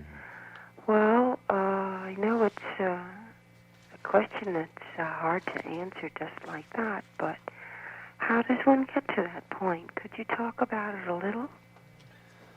Well, the first way you get to it is by asking the question you just asked.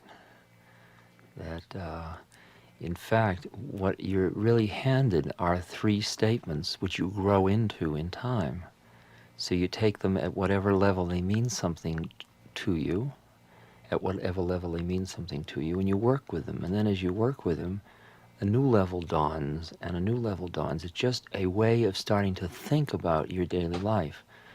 So that when you meet people, you see, it's like I'm sitting on a Greyhound bus and reading, and a guy sits down next to me, and he's taking more of the seat, and he's overweight, and he's kind of sweaty, and I start to pull back a little bit, and then he says, you going to Santa Fe?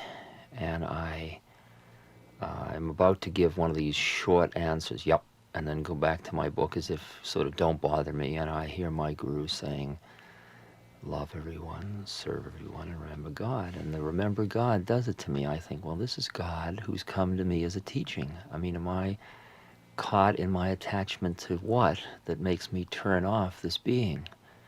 And so at that point, I put down the book and I say, yeah, I am going to Santa Fe. Where are you going? And I realized that my work at that moment is to find in every human being that which is the God in her or him. So that becomes part of my work, and then I have to deal with serve. Somebody asks me to do something, and they're asking me out of a very kind of worldly desire on their part, and I say, well, am I supposed to fulfill that? Is that what serve means? Does it mean do anything anybody wants me to do? Or is it to serve the God in each human being?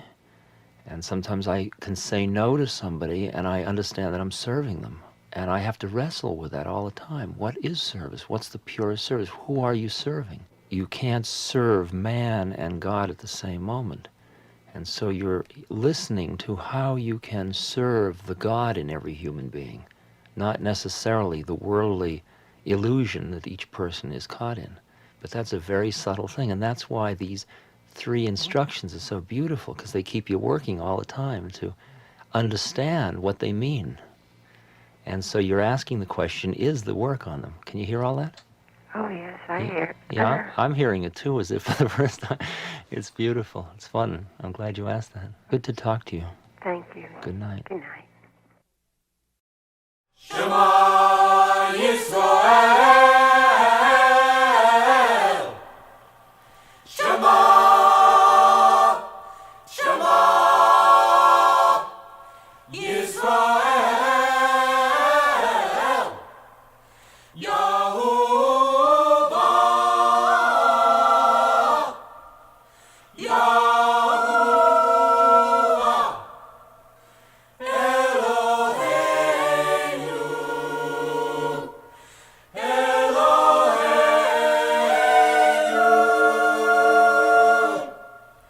Yahuwah, Yahuwah,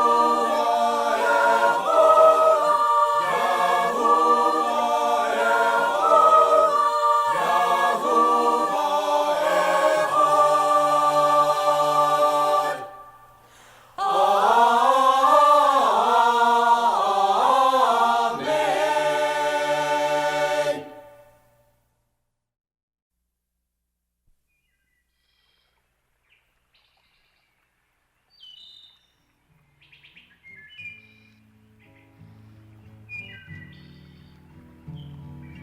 Love is the ocean. Love is the ocean. I am one with thee.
Ananda is the ocean.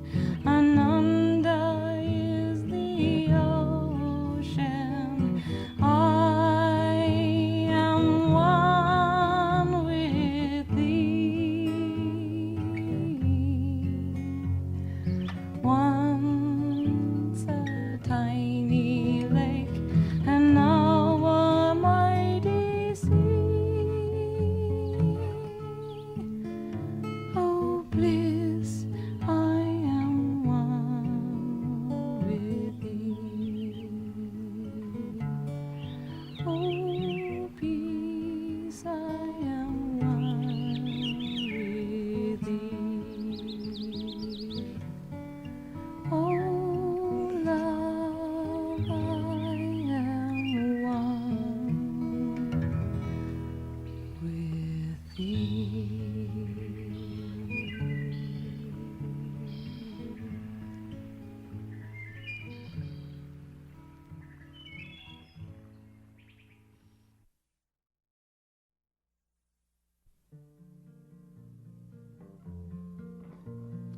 Game after game I've played without shame, daily gambled for name and for fame.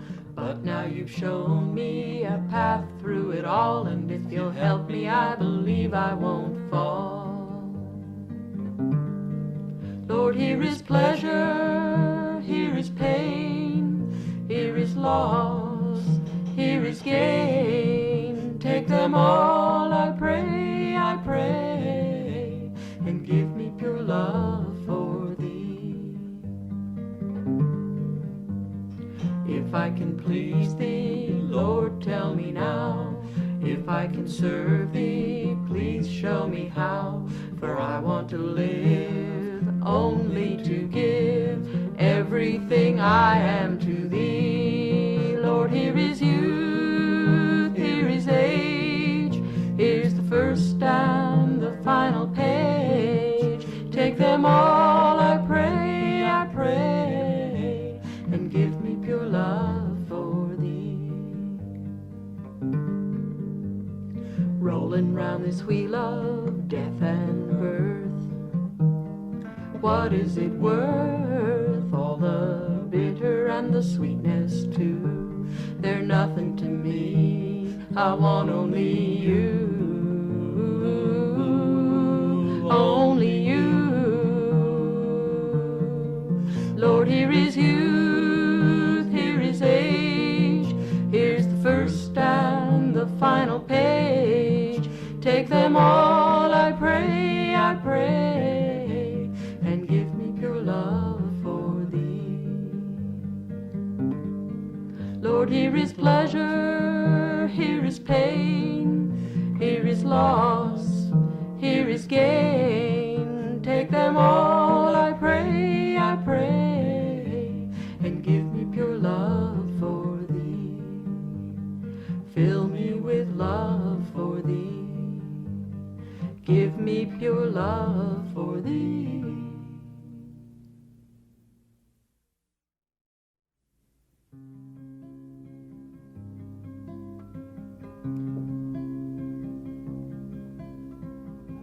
You are the Gracie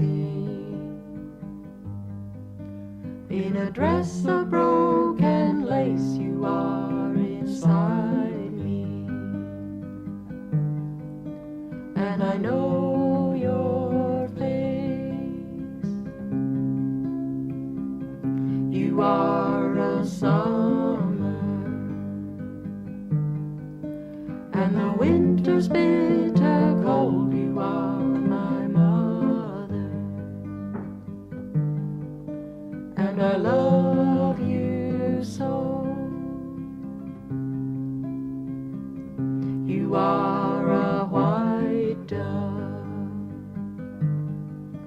When the day dims into blue, you are my first love, and my love is you. You are the green corn. When it dances in the light. You are my firstborn.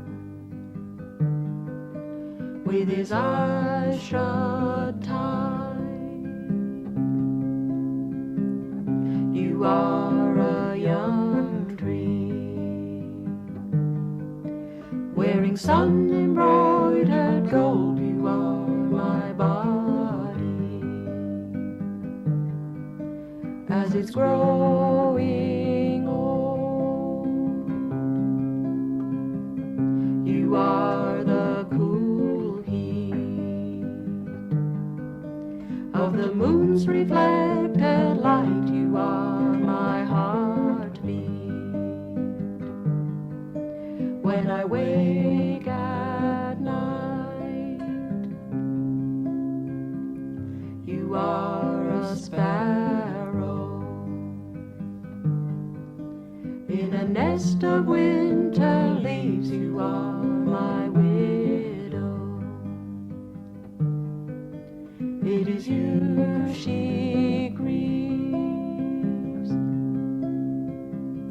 You are tomorrow when today's laid to rest. You are my sorrow and my happiness.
karma, all is grace. Living Dharma, all is space. All is karma, all is grace. Living Dharma, all is space.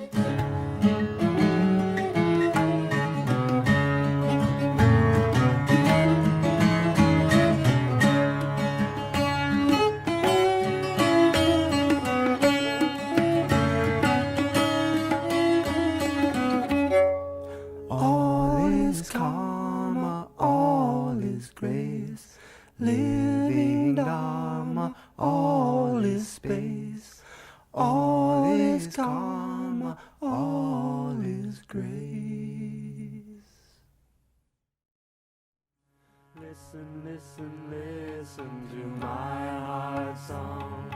Listen, listen, listen to my heart song. I will never forget you, I will never forsake you, I will never forget you, I will never forsake you. Listen, listen, listen to my heart song. Listen, listen, listen to my heart song. I will never forget you, I will never forsake you, I will never forget you, I will never forsake you. Listen, listen, listen to my heart song. Listen, listen, listen to my heart song. I will never forget you, I will never forsake you, I will never forget you, I will never forsake you. Listen, listen, listen to my heart song. Listen, listen, listen to my heart song. I will never forget you, I will never forsake you, I will never forget you, I will never forsake you. Listen, listen, listen to my heart song. Listen, listen, listen to my heart song. I will never forget you, I will never forsake you, I will never forget you, I will never forsake you. Listen, listen, listen to my heart song. Listen, listen, listen to my heart song. Listen, listen, listen to my heart song. Listen, listen, listen to my heart song. Listen, listen, listen to my heart song. Listen, listen, listen to my heart song. Listen, listen, listen to my heart song. Listen, listen, listen to my heart song.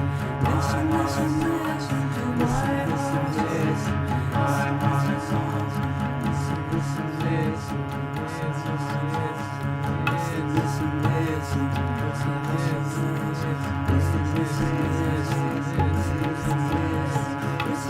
to my heart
Jesus knew that his hour had come and he must leave this world and go to the Father. He had always loved his own who were in the world, and now he was to show the full extent of his love. The devil had already put it into the mind of Judas, son of Simon, to betray him.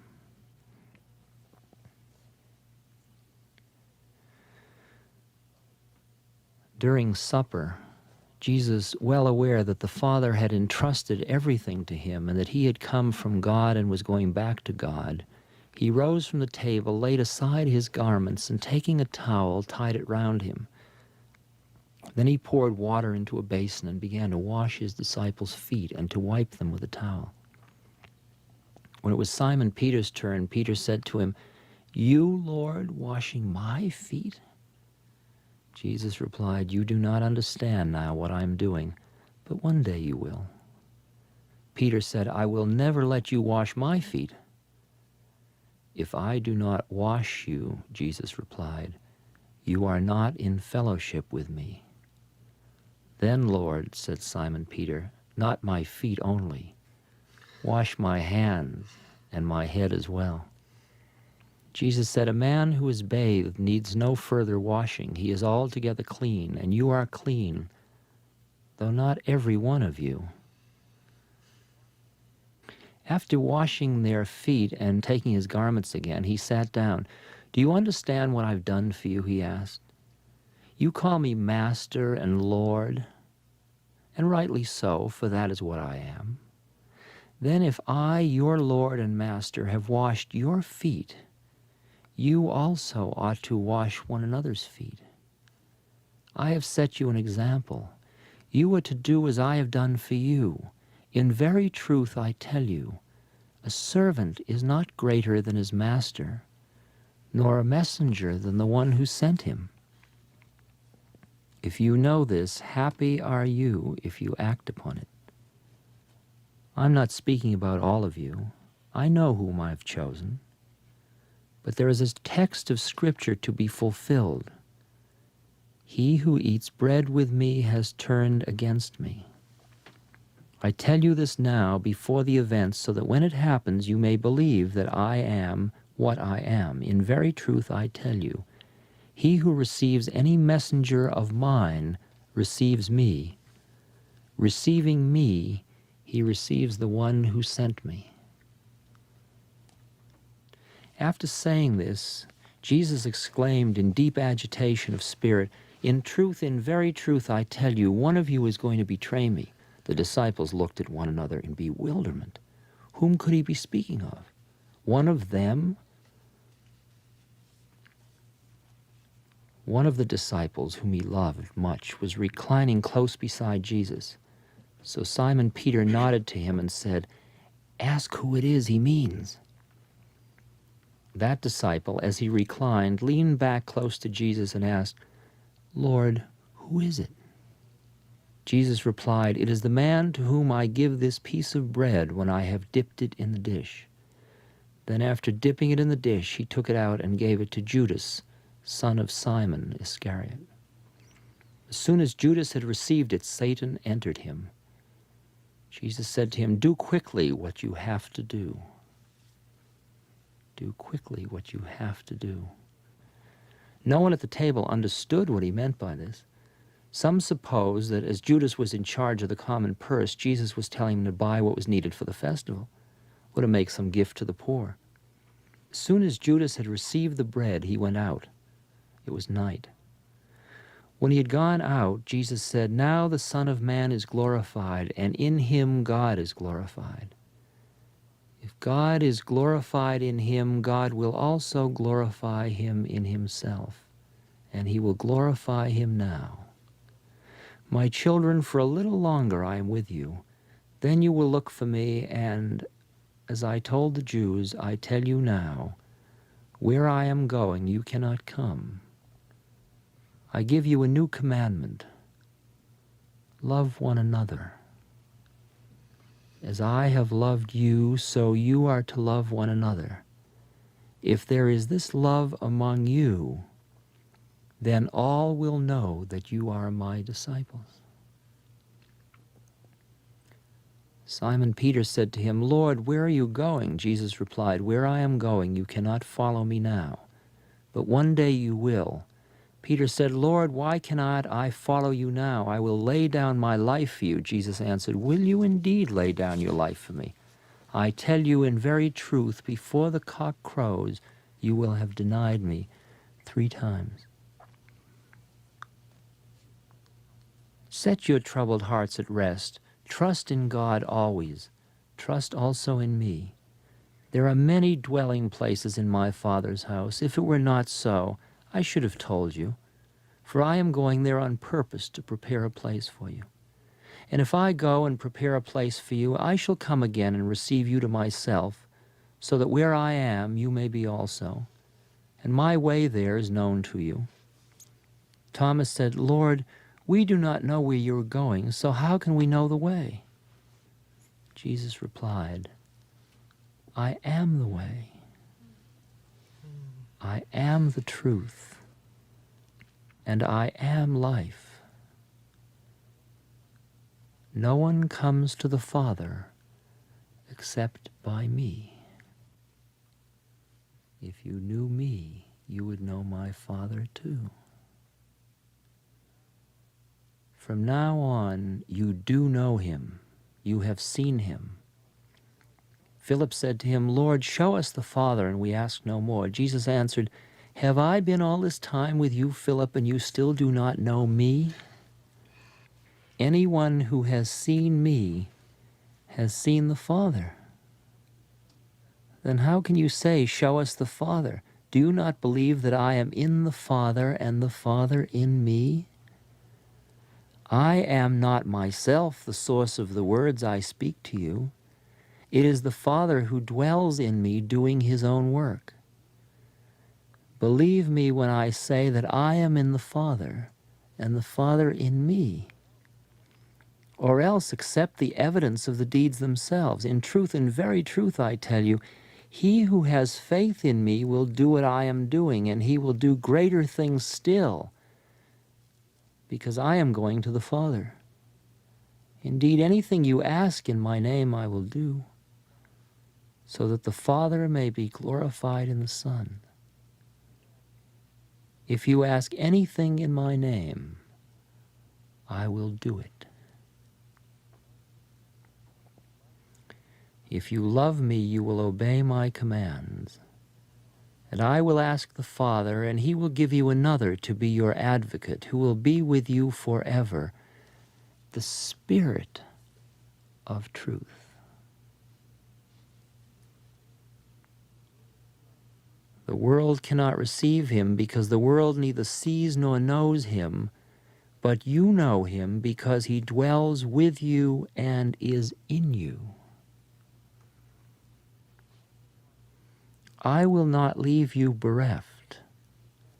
I am coming back to you. In a little while the world will see me no longer, but you will see me, because I live, you too will live. Then you will know that I am in my Father, and you in me, and I in you. The man who has received my commands and obeys them, he it is who loves me. And he who loves me will be loved by my Father, and I will love him and disclose myself to him.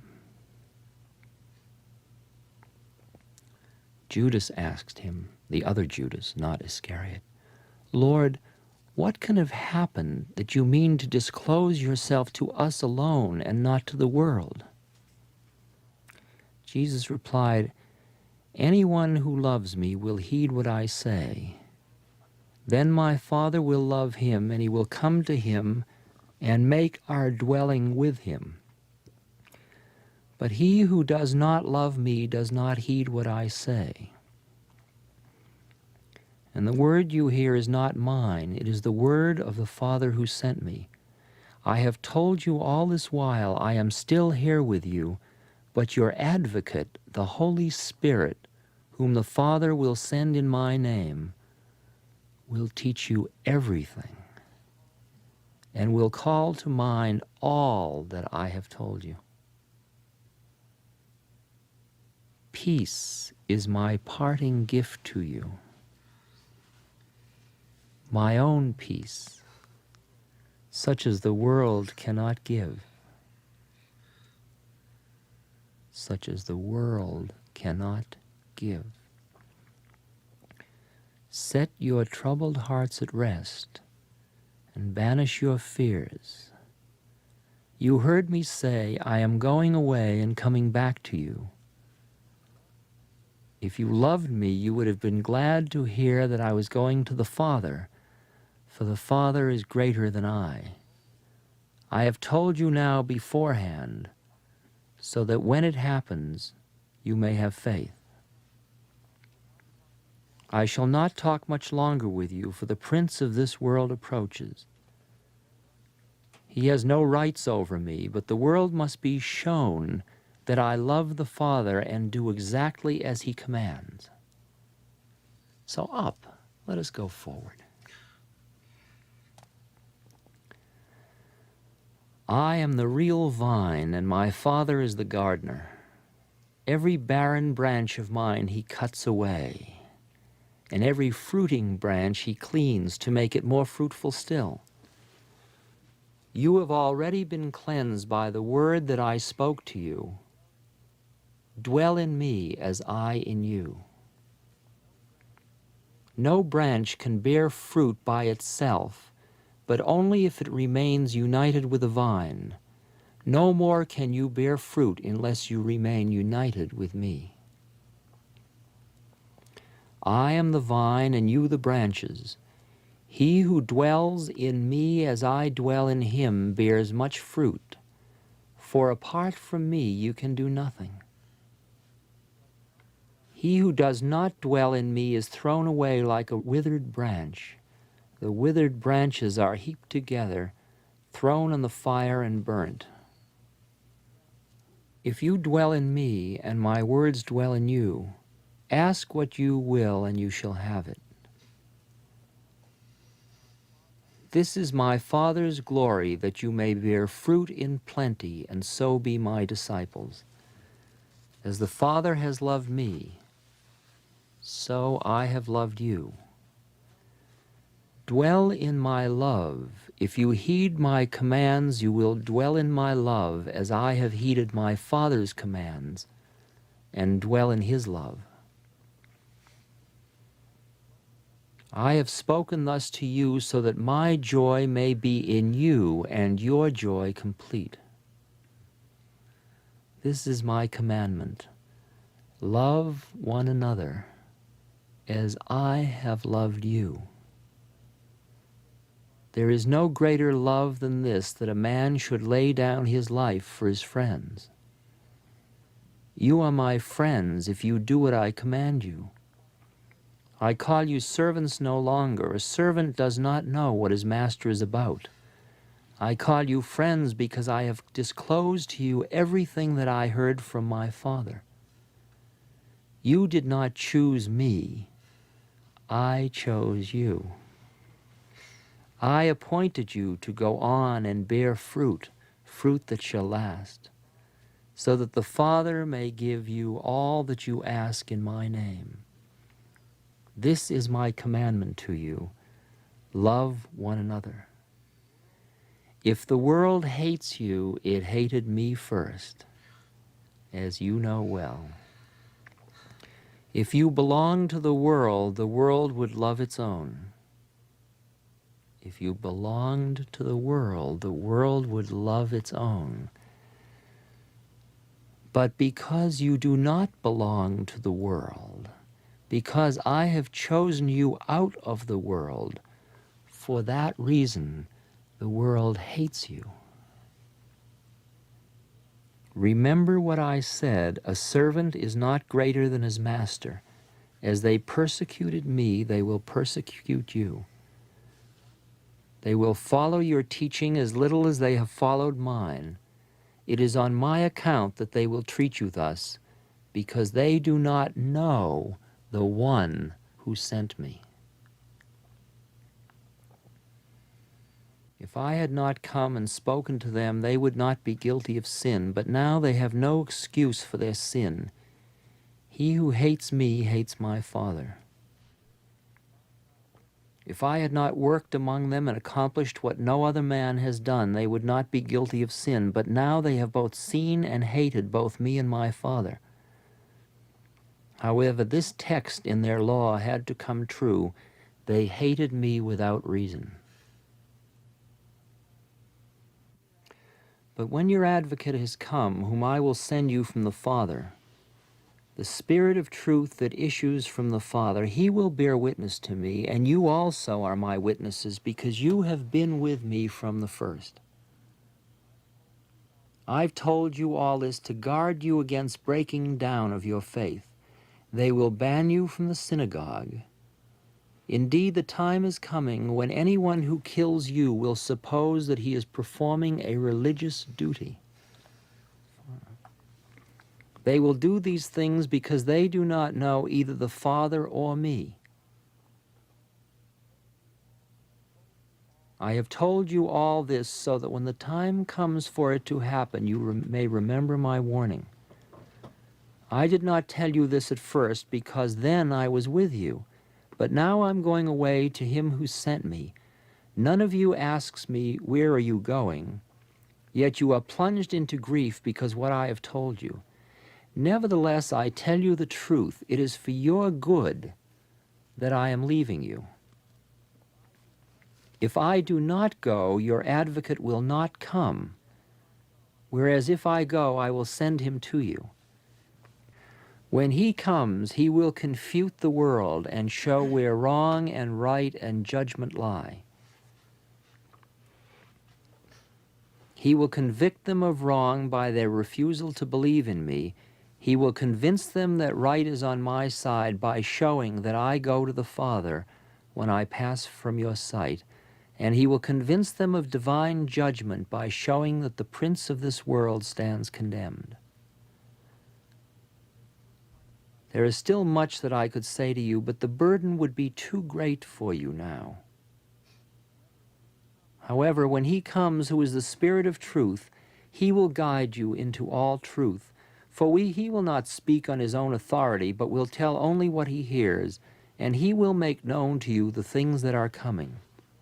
He will glorify me, for everything that he makes known to you, he will draw from what is mine. All that the Father has is mine, and that is why I said, everything that he makes known to you, he will draw from what is mine. A little while, and you see me no more. Again, a little while, and you'll see me. Some of his disciples said to one another, what does he mean by this? A little while, and you'll not see me, and again a little while, and you'll see me? And by this, because I am going to my Father? Jesus knew they were wanting to question him, and he said, are you discussing what I said? A little while, and you will not see me, and again a little while, and you will see me? In very truth, I tell you, you will weep and mourn, but the world will be glad. But though you will be plunged in grief, your grief will be turned to joy. A woman in labor is in pain because her time has come, but when the child is born, she forgets the anguish in her joy that a child has been born into the world. So it is with you. For the moment you are sad at heart, but I shall see you again, and then you will be joyful, and no one shall rob you of your joy. When that day comes, you will ask nothing of me. In very truth, I tell you, if you ask the Father for anything in my name, he will give it to you. So far, you've asked nothing in my name. Ask, and you will receive, that your joy may be complete. Till now, I have been using figures of speech. A time is coming when I shall no longer use figures, but tell you of the Father in plain words. When that day comes, you will make your request in my name, and I do not say that I shall pray to the Father for you, for the Father loves you himself, because you have loved me and believe that I came from God. I came from the Father and have come into the world. Now I am leaving the world again and going to the Father. His disciples said, Why, this is plain speaking. This is no figure of speech. We are certain now that you know everything and do not need to be questioned. Because of this, we believe that you have come from God. Jesus answered, Do you now believe? Look, the hour is coming, has indeed already come, when you are all to be scattered, each to his home, leaving me alone. Yet I am not alone, because the Father is with me. I have told you all this so that in me you may find peace. In the world you will have trouble, but courage. The victory is mine. I have conquered the world.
The great way is not difficult for those who have no preferences. When love and hate are both absent, everything becomes clear and undisguised. Make the smallest distinction, however, and heaven and earth are set infinitely apart. If you wish to see the truth, then hold no opinions for or against anything. To set up what you like against what you dislike is the disease of the mind. When the deep meaning of things is not understood, the mind's essential peace is disturbed to no avail.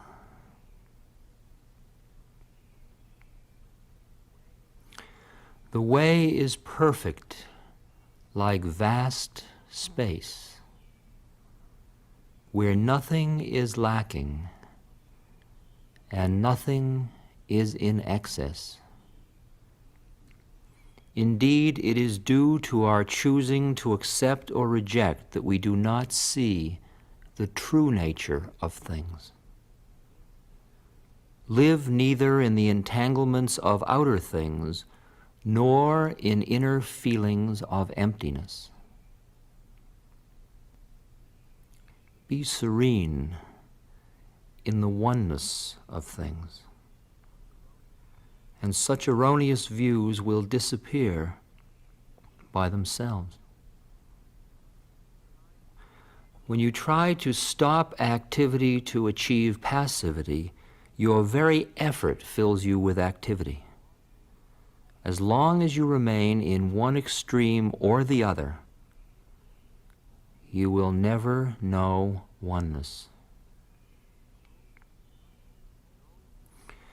Those who do not live in the single way fail in both activity and passivity, assertion and denial. To deny the reality of things is to miss their reality. To assert the emptiness of things is to miss their reality. The more you talk and think about it, the further astray you wander from the truth. Stop talking and thinking, and there is nothing you will not be able to know. To return to the root is to find the meaning. But to pursue appearances is to miss the source. At the moment of inner enlightenment, there is going beyond appearance and emptiness. The changes that appear to occur in the empty world we call real only because of our ignorance. Do not search for the truth. Only cease to cherish opinions. Do not remain in the dualistic state. Avoid such pursuits carefully. If there is even a trace of this and that, of right and wrong, the mind essence will be lost in confusion. Although all dualities come from the One, do not be attached even to this One. When the mind exists undisturbed in the way, nothing in the world can offend. And when a thing can no longer offend, it ceases to exist in the old way. When no discriminating thoughts arise, the old mind ceases to exist. When thought objects vanish, the thinking subject vanishes. As when the mind vanishes, objects vanish. Things are objects because of the subject, mind. The mind, subject, is such because of things, object. Understand the relativity of these two and the basic reality, the unity of emptiness. In this emptiness, the two are indistinguishable, and each contains in itself the whole world. If you do not discriminate between coarse and fine, you will not be tempted to prejudice and opinion. To live in the great way is neither easy nor difficult. But those with limited views are fearful and irresolute. The faster they hurry, the slower they go. And clinging, attachment, cannot be limited. Even to be attached to the idea of enlightenment is to go astray. Just let things be in their own way, and there will be neither coming nor going. Obey the nature of things, your own nature, and you will walk freely and undisturbed. When thought is in bondage, the truth is hidden. For everything is murky and unclear, and the burdensome practice of judging brings annoyance and weariness. What benefit can be derived from distinctions and separations? If you wish to move in the one way, do not dislike even the world of senses and ideas. Indeed, to accept them fully is identical with true enlightenment. The wise man strives to know goals, but the foolish man fetters himself. There is one Dharma, not many. Distinctions arise from the clinging needs of the ignorant. To seek mind with the discriminating mind is the greatest of all mistakes.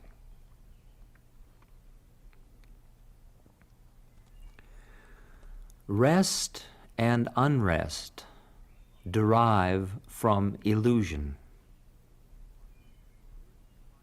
With enlightenment, there is no liking and disliking.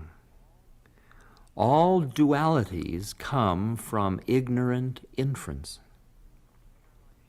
They are like dreams or flowers in air, foolish to try to grasp them. Gain and loss, right and wrong, such thoughts must finally be abolished at once. If the eye never sleeps, all dreams will naturally cease. If the mind makes no discriminations, the 10,000 things are as they are, of single essence. To understand the mystery of this one essence is to be released from all entanglements. When all things are seen equally, the timeless self-essence is reached. No comparisons or analogies are possible in this causeless, relationless state. Consider movement stationary and the stationary in motion. Both movement and rest disappear. When such dualities cease to exist, oneness itself cannot exist. To this ultimate finality, no law or description applies. For the unified mind in accord with the way, all self-centered striving ceases. Doubts and irresolutions vanish, and life in true faith is possible. With a single stroke, we are freed from bondage. Nothing clings to us, and we hold to nothing. All is empty, clear, self-illuminating, with no exertion of the mind's power. Here thought, feeling, knowledge, and imagination are of no value. In this world of suchness, there is neither self nor other than self. To come directly into harmony with this reality, just simply say when doubts arise, not to. In this not to, nothing is separate, nothing is excluded. No matter when or where, enlightenment means entering this truth. And this truth is beyond extension or diminution in time or space. In it, a single thought is 10,000 years. Emptiness here, emptiness there, but the infinite universe stands always before your eyes. Infinitely large and infinitely small. No difference, for definitions have vanished and no boundaries are seen. So too with being and non-being. Don't waste time in doubts and arguments that have nothing to do with this. One thing, all things move among and intermingle without distinction. To live in this realization is to be without anxiety about non-perfection. To live in this faith is the road to non-duality. Because the non-dual is one with the trusting mind. Words. The way is beyond language, for in it there is no yesterday, no tomorrow,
Okay, let's do it.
of the blue river, Krishna laying his flute on the banks of the blue river. My mind is always floating on the thoughts of my Lord. My mind is always floating on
Namo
Girija माता जय जगदम्बे गिरिजा माता काली दुर्गे नमो नमो माँ काली दुर्गे नमो नमो माँ काली दुर्गे नमो नमो माँ काली दुर्गे नमो नमो काली दुर्गे नमो नमो काली दुर्गे नमो नमो माँ काली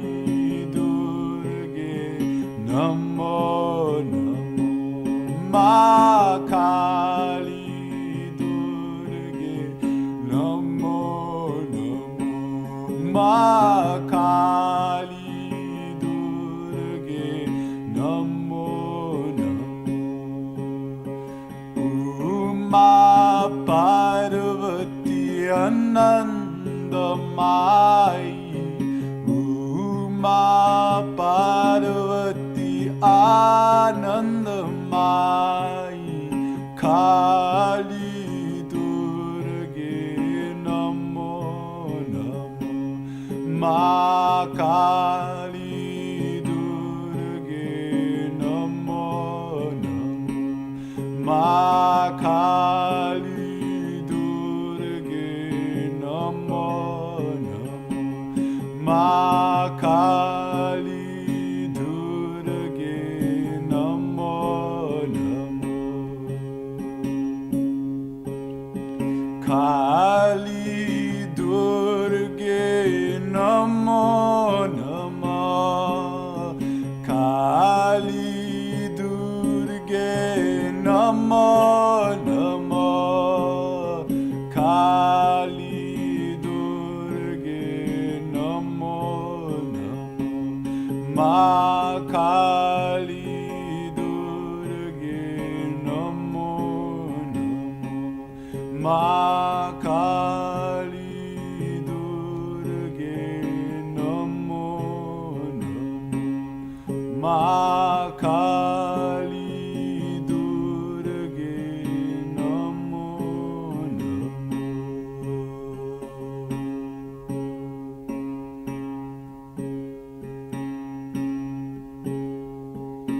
जयंती मंगला काली भद्रा काली कपालिनी दुर्ग श्यामा शिवे धत्री स्वाहा स्वधा नमोस्तुते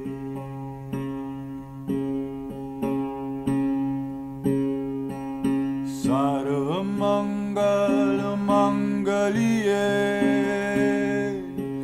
शिवे सर्वार्थ साधिके शरण्ये त्र्यंबके गौरी नारायणी नमोस्तुते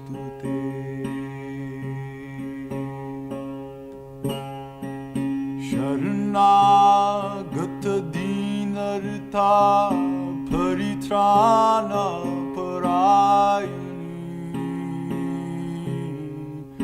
सर्वस्यार्थी हरे देवी नारायणी नमोस्तुते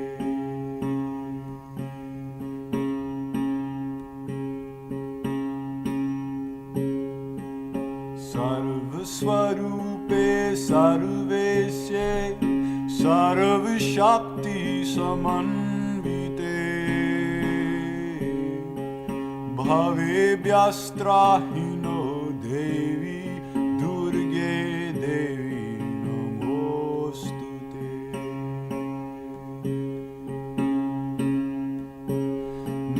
नारायणी नमोस्तुते Narayani Namostute Narayani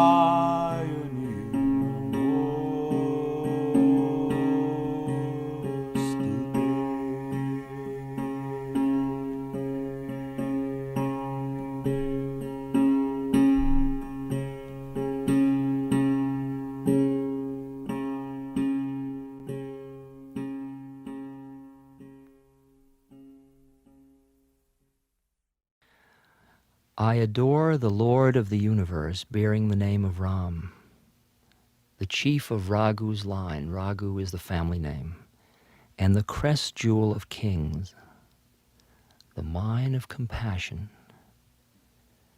the dispeller of all sins, appearing in human form through his maya, through his illusion, through his deluding potency. He just appears to be a human being. The greatest of all gods,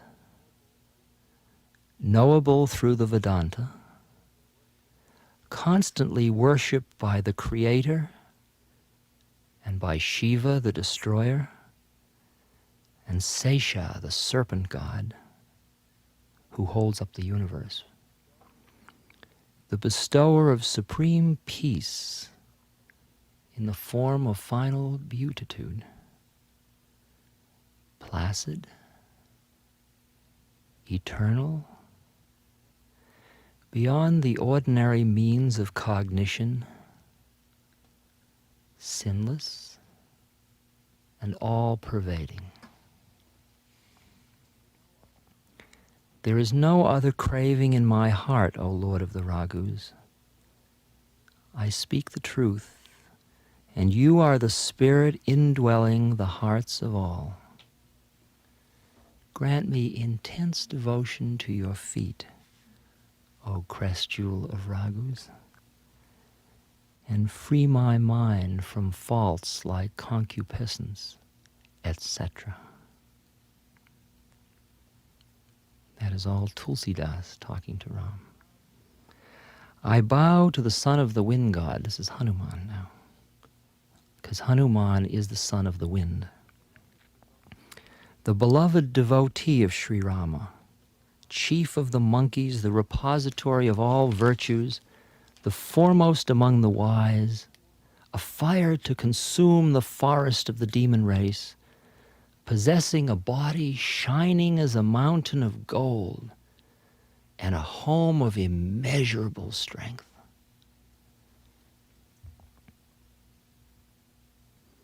Now starts the story.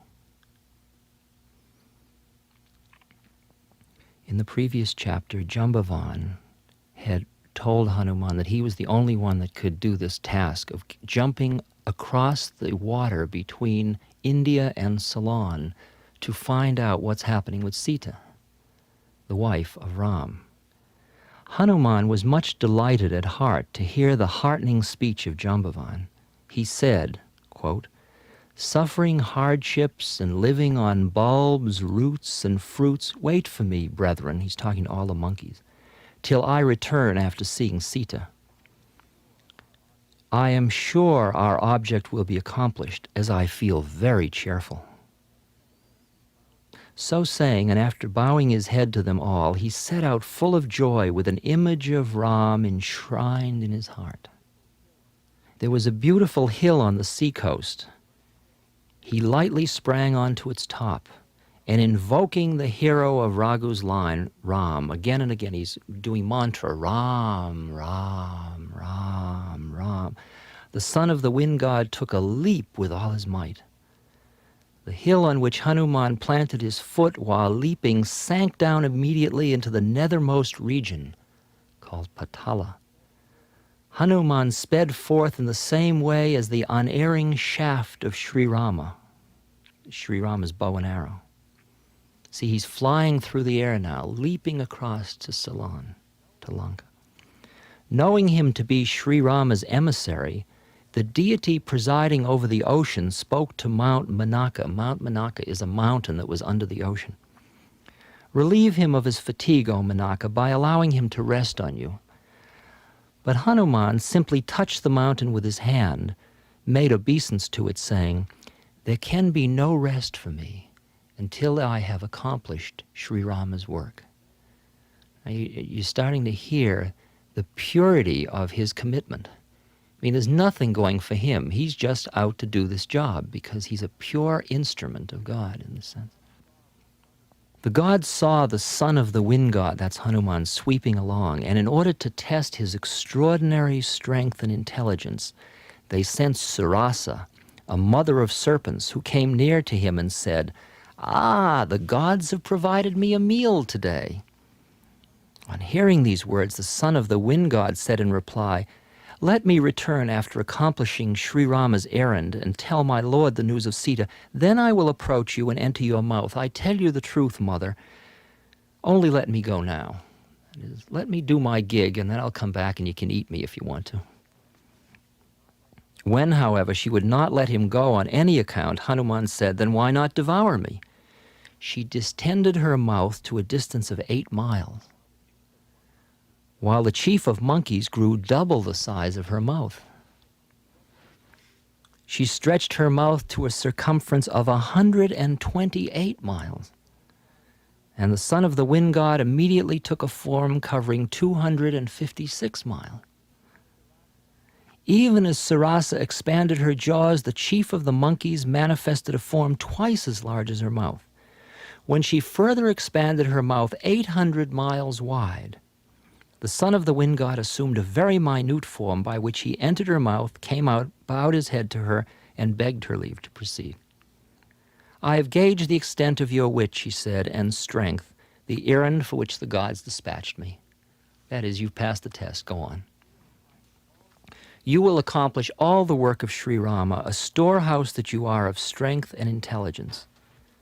Having blessed Hanuman, she departed, and Hanuman too joyfully resumed his journey through the air. There was a demoness who dwelt in the ocean and would catch the birds in the air by conjuring tricks. Seeing on the surface of the water the reflection of the creature that coursed in the air, she would catch it, and the bird was unable to move. In this way, she would devour birds every day. She'd just catch their shadows. She employed the same trick against Hanuman, but the chief of monkeys at once saw through the game. The valiant son of the wind god dispatched her and swept across the ocean, resolute of mind as he was. Reaching the other shore, he gazed on the loveliness of the forest with the bees humming in quest of honey. Lanka was the fortress of Ravana, and Ravana was the king of all of the universes on many of the lower planes. He was a very, very powerful being. He had had a boon from Shiva, he had 10 heads. And the reason he got the boon was he cut off all of his heads and offered them to Shiva. And Shiva gave him this boon of making him all-powerful. Except he isn't God, so he doesn't have, he's got the final ego power. He's very puffed up with his own feeling of self-importance and that he can really change the world, you see. And he's now decided he wants the Shakti of God. He wants all of the divine power. See? So he's stolen the Shakti away, but she's having nothing to do with him. And Ravana's knocking his 10 heads against the wall, trying to figure out how to seduce Sita, see? And she's having no part of it. And so Hanuman is now coming here, and this kingdom of Lanka is exquisitely beautiful. Trees of various kinds look charming with fruits and flowers, because this is all the worldly pleasures you can get. And he was particularly delighted at heart to see the numerous birds and beasts. Beholding a huge mountain ahead of him, he fearlessly ran up to its summit.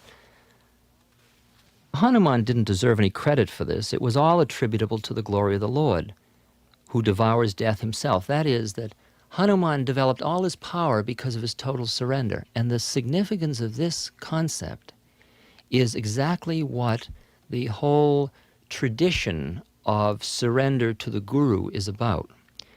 Climbing up the hill, Hanuman surveyed Lanka, a most marvelous fortress that defied description. It was very high and was enclosed by the ocean on all sides. The ramparts of gold shed luster all around. The charming city was enclosed by a fortification wall of gold, inlaid with precious stones of various kinds.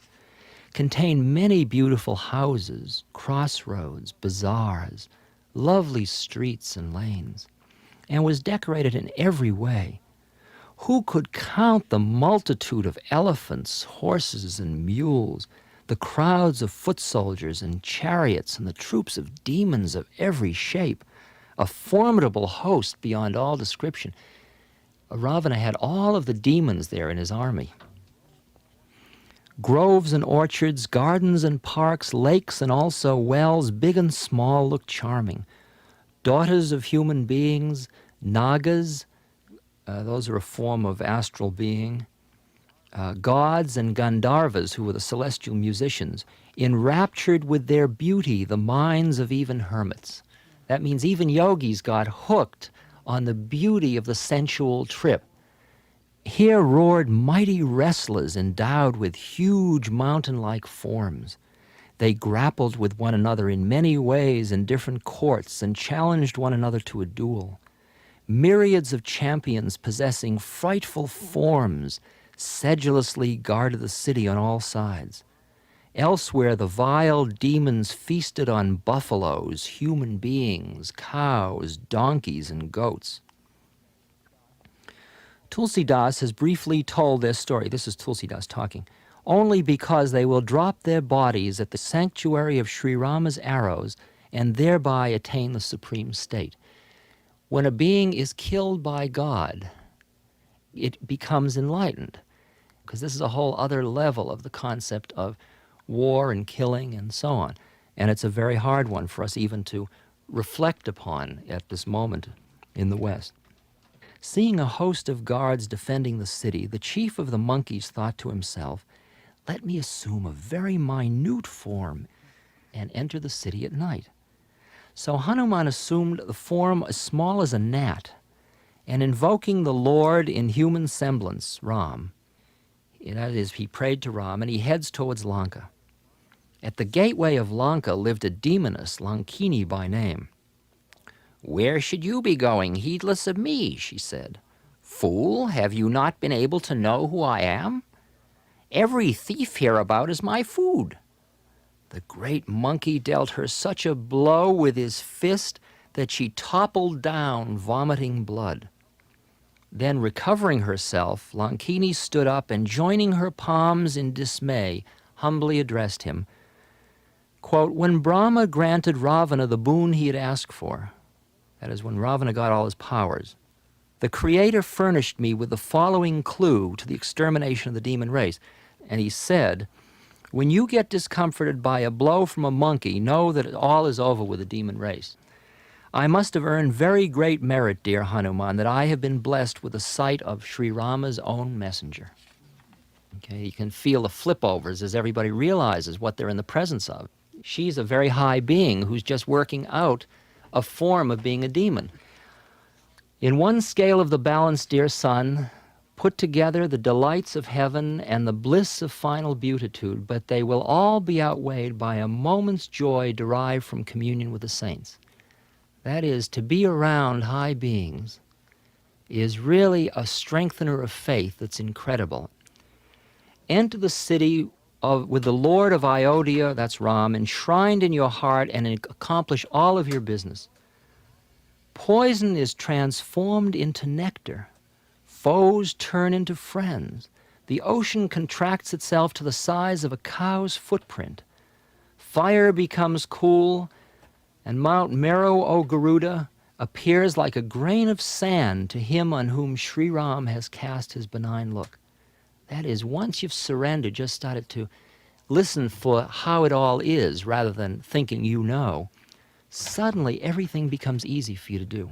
And this has to do with all of what are called the yogic powers, by the way. It has to do with surrender.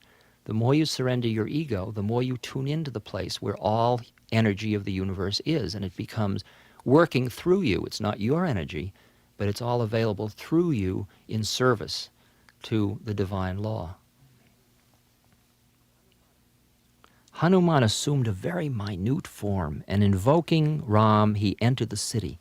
He ransacked every mansion, and he saw countless warriors here and there. Then he made his way into Ravana's palace, which was marvelous beyond words.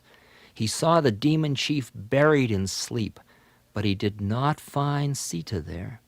He then noticed another splendid building with a temple sacred to Sri Hari, to the Lord, standing apart. There's a Ram temple right in the middle of Ravana's kingdom. And the mansion had the weapons, the bow and arrow of Ram, painted on its walls, and it was beautiful beyond words.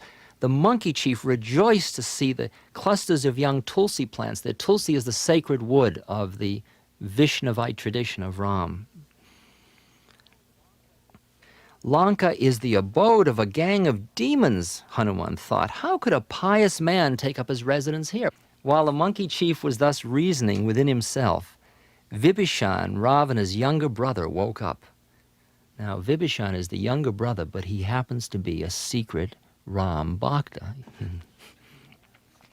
He began to repeat Sri Ram's name in prayer, and Hanuman was delighted at heart to find a virtuous soul. So Hanuman said, I better make his acquaintance, for one's cause never suffers at the hands of a good man. Having thus resolved, he assumed the form of a Brahmin and accosted Vibhishan, who's the brother of Ravana.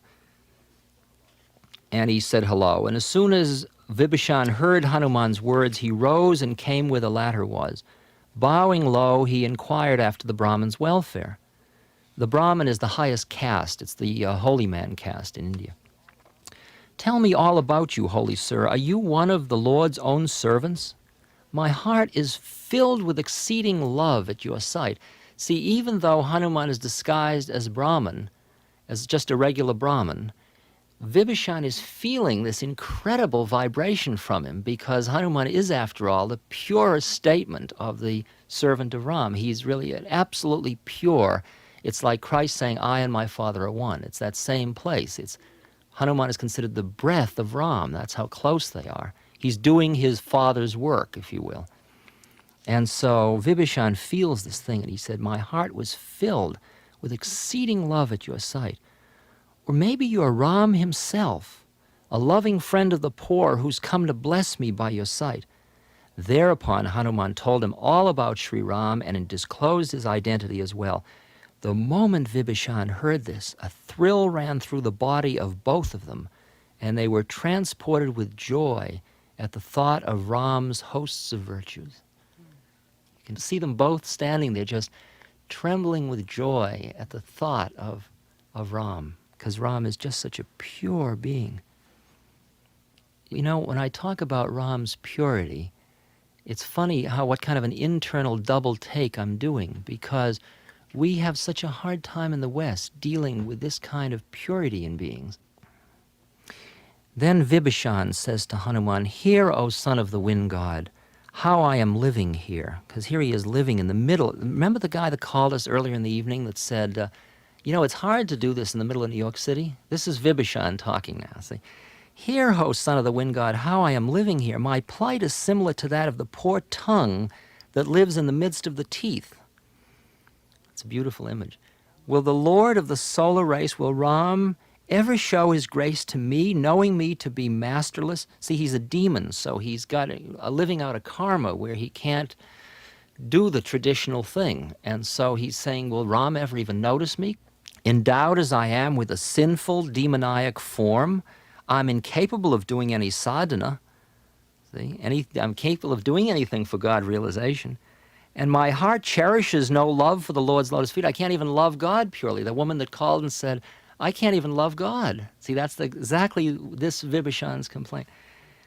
But I am now confident, Hanuman, that Sri Rama will shower his grace on me, for one can never meet a saint without Sri Hari's grace. He couldn't have even met Hanuman without the grace. It is only because the hero of Raghu's race has been kind to me that you have blessed me with your sight unsolicited.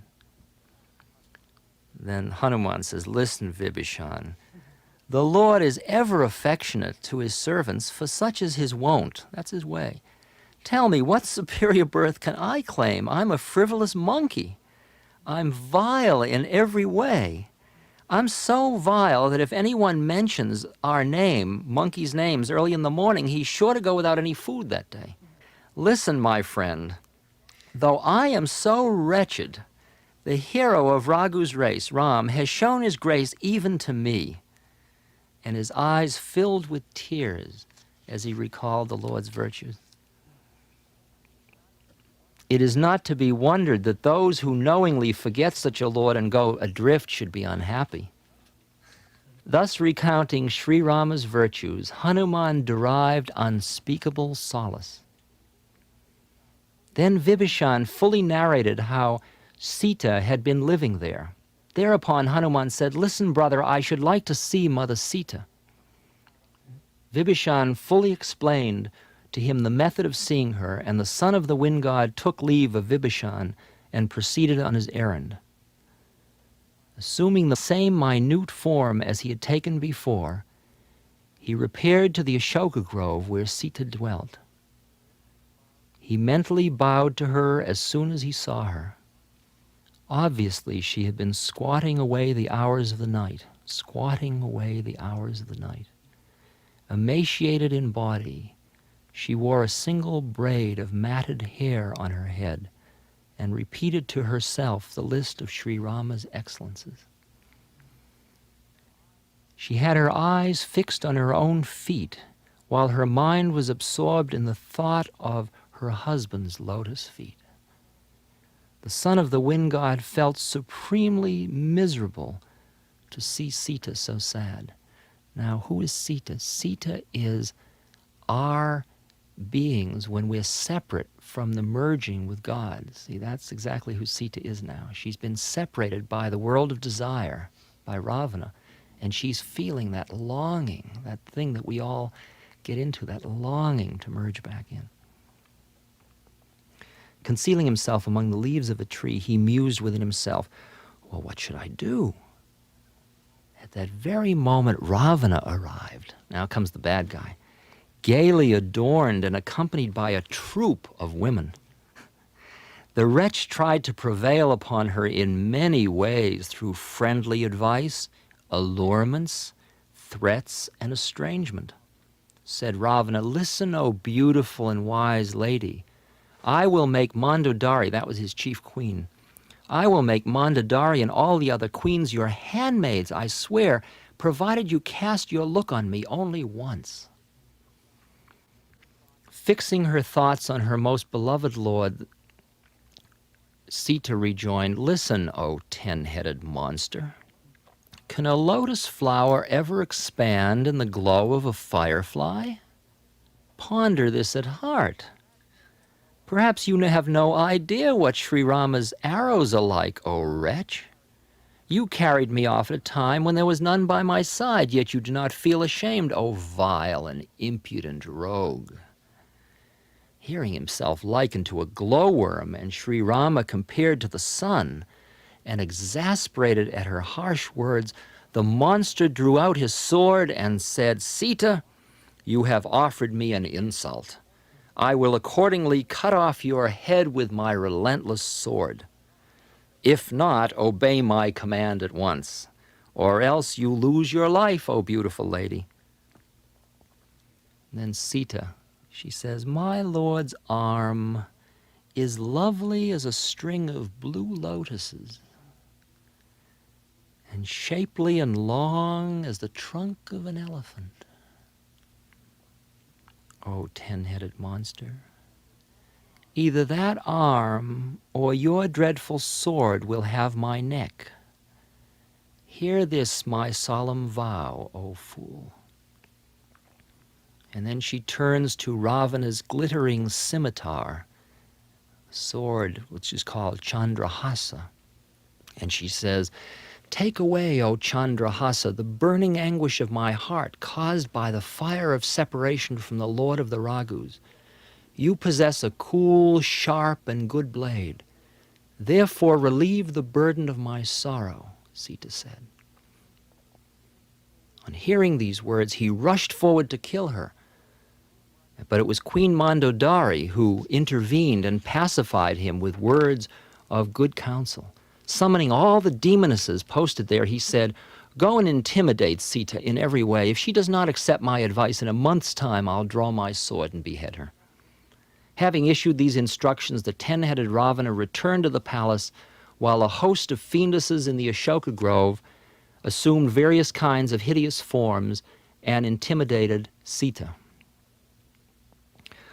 One of these demonesses, Trijata by name, was devoted to Sri Rama's feet and perfect in spiritual wisdom.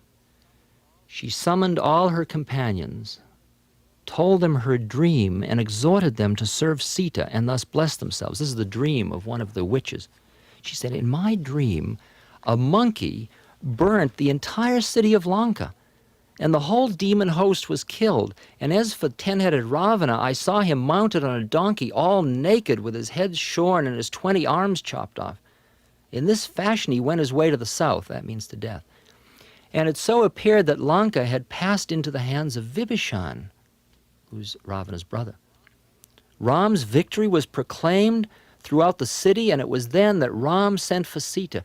I proclaim this dream is going to come true in a few days hence. They were all dismayed to hear her words, and they fell at the feet of Sita. Then they all dispersed in various directions, and Sita anxiously thought within herself, at the end of a long month, this vile monster will slay me. With joined palms, she said to Trijata, that's Sita, Mother, you're my only companion in adversity. Therefore, quickly devise some means whereby I may be enabled to cast off this body, for this desolation, which is so hard to bear, can no longer be endured. Bring some wood and put up a pyre, and then my mother set fire to it. Thus prove the genuineness of my love for the Lord, O wise lady. Who will stand Ravana's words that pierce the air like a shaft? On hearing these words, Trijata clasped Sita's feet and comforted her by recounting the majesty, might, and glory of Ram. And Trijata answers, listen, O tender lady, no fire can be had at night. I mean, I can't do anything for you. I can't burn you up. And so saying, she left for her residence. Sita said to herself, heaven itself has turned hostile to me. There is no fire to be had, and I cannot be cured of my agony any other way. Sparks of fire are visibly seen in the heavens. She's talking about the stars. But not a single one drops to the earth. The moon, though all fire, refuses to rain sparks as if conscious of my wretchedness.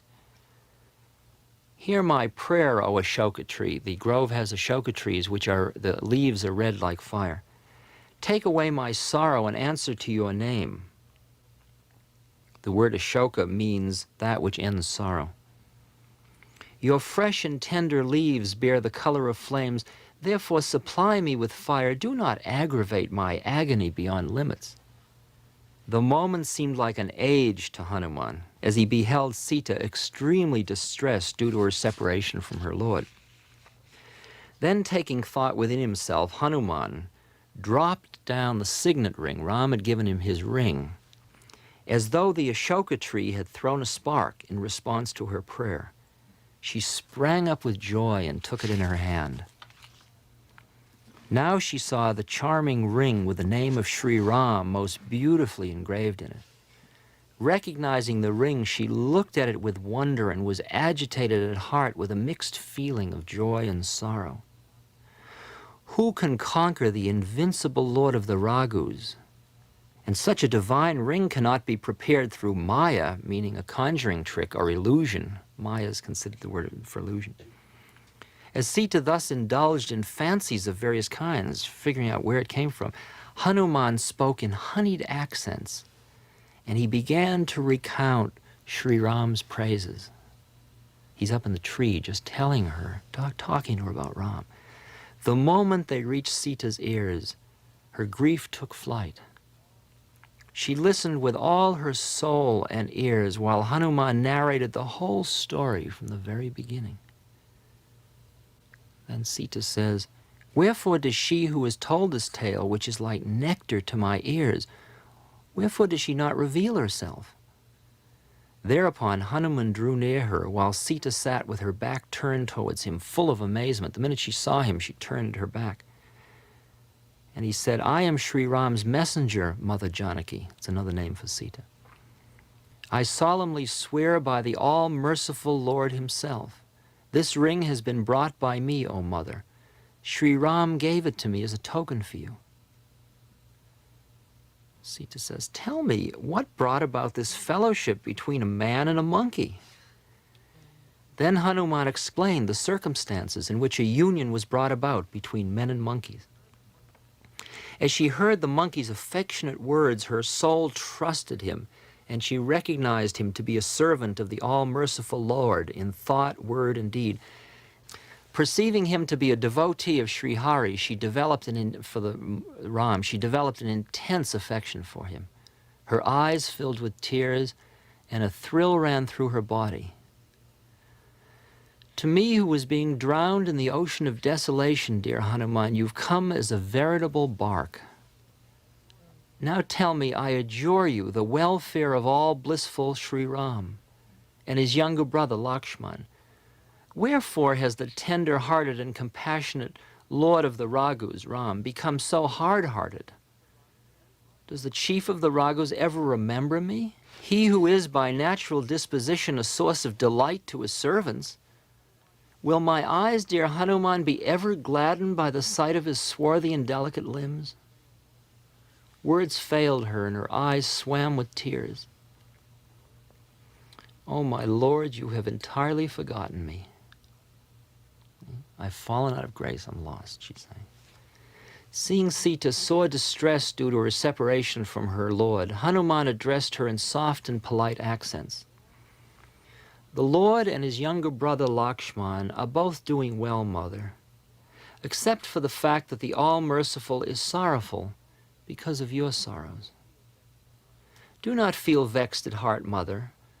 Rama loves you twice as much as you love him. The love of a totally pure being is without any condition. It's total love. And your love as a separate being can only be partial love.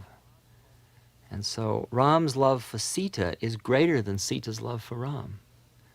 So he's saying, don't worry, he's really there. Mother, compose yourself now and hear the message of Sri Ram. Even as he uttered these words, the monkey's voice was choked with emotion, and his eyes filled with tears. Sri Ram said, ever since I have been separated from you, Sita, everything to me has become its very reverse. The fresh and tender leaves on the trees look like tongues of fire. Nights appear as dreadful as the night of final dissolution, and the moon scorches like the sun. Beds of lotuses are like so many spears planted on the ground, while rain clouds pour boiling oil, as it were. Those that were friendly before have now become tormenting. The cool, soft, and fragrant breezes are like the breath of a serpent. One's agony is assuaged to some extent even by speaking of it. This is Ram speaking. But to whom shall I speak about it? For there's no one who will understand. This is the great loneliness of God, see. The reality about the cord of love that binds you and me, dear, is known to my soul alone, and my soul ever abides with you. Know this to be the essence of my love.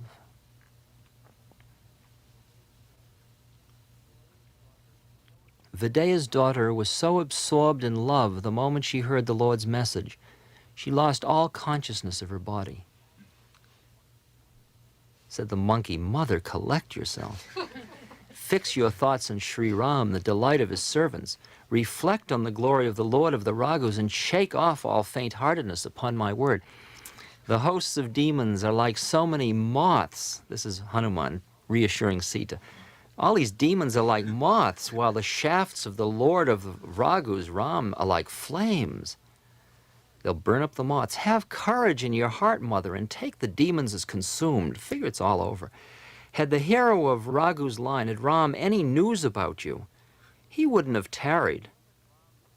The moment Ram's arrows make their appearance, like the sun, the demon host would be scattered like the shadows of night. Mother, I'd take you to him this very moment, but I swear by Ram, I have no orders from the Lord. Therefore, wait patiently for some days more, Mother, till the hero of Raghu's line arrives with the troops of monkeys. Slaughtering the demons, he will take you away, while sages glorify him in all the three spheres of creation. Now, remember, Hanuman's made himself very small to do this, and so he won't scare Sita. So she says, but my son, all the monkeys must be pygmies like you, whereas the demons are mighty and great warriors. I have grave misgivings in my heart on this score. On hearing this, the monkey revealed his natural form. Colossal as a mountain of gold, terrible in battle, possessing great might and full of valor. Sita now took comfort in her heart, and the son of the wind god thereupon resumed his diminutive appearance. Listen, Mother, monkeys possess no great strength or intelligence either. But through Ram's might, the most tiny snake could swallow Garuda. Sita felt very gratified at heart, even as she heard the monkey's words full of devotion and revealing Sri Ram's majesty, glory, and strength. Recognizing him as the beloved of Sri Ram, she gave him her blessing. May you become a repository of strength and virtue, dear child. May you ever remain immune from old age and death. That doesn't mean your body won't become old and die, but you, because of your pure state of consciousness, you will not experience old age or death.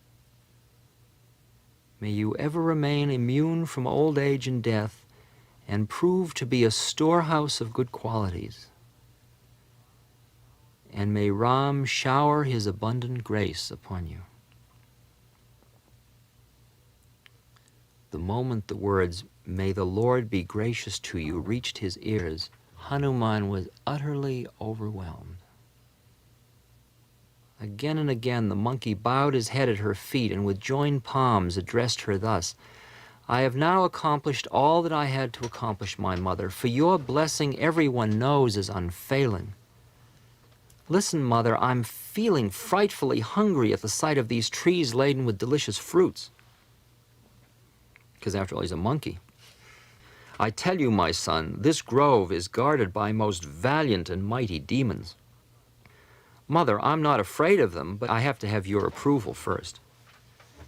Realizing the monkey's strength and wit, Sita said, "Go on, my son, and enjoy the luscious fruit, but keep your heart fixed on Ram's feet." Bowing his head, he went forth and entered the grove, and having eaten the fruit, he began to break down the trees, because that's what monkeys do, of course. A number of warriors had been posted there as guards. Some of them were killed by him, while the rest took flight and cried for help. "Oh, Lord, a huge monkey has made his appearance and laid waste the Ashoka grove. He's eaten fruits, uprooted trees, and having crushed the watchmen, laid them on the ground." On hearing this, Ravana, who is now the bad man, the king, dispatched a number of his champions. Hanuman roared when he saw them and slaughtered the whole demon host. A few that had survived, though well nigh killed, escaped screaming. Ravana then sent Prince Aksha, who sallied forth with a vast number of his best warriors. Seeing them approach, Hanuman seized a tree and threatened them, and having overthrown the prince, roared with a loud yell.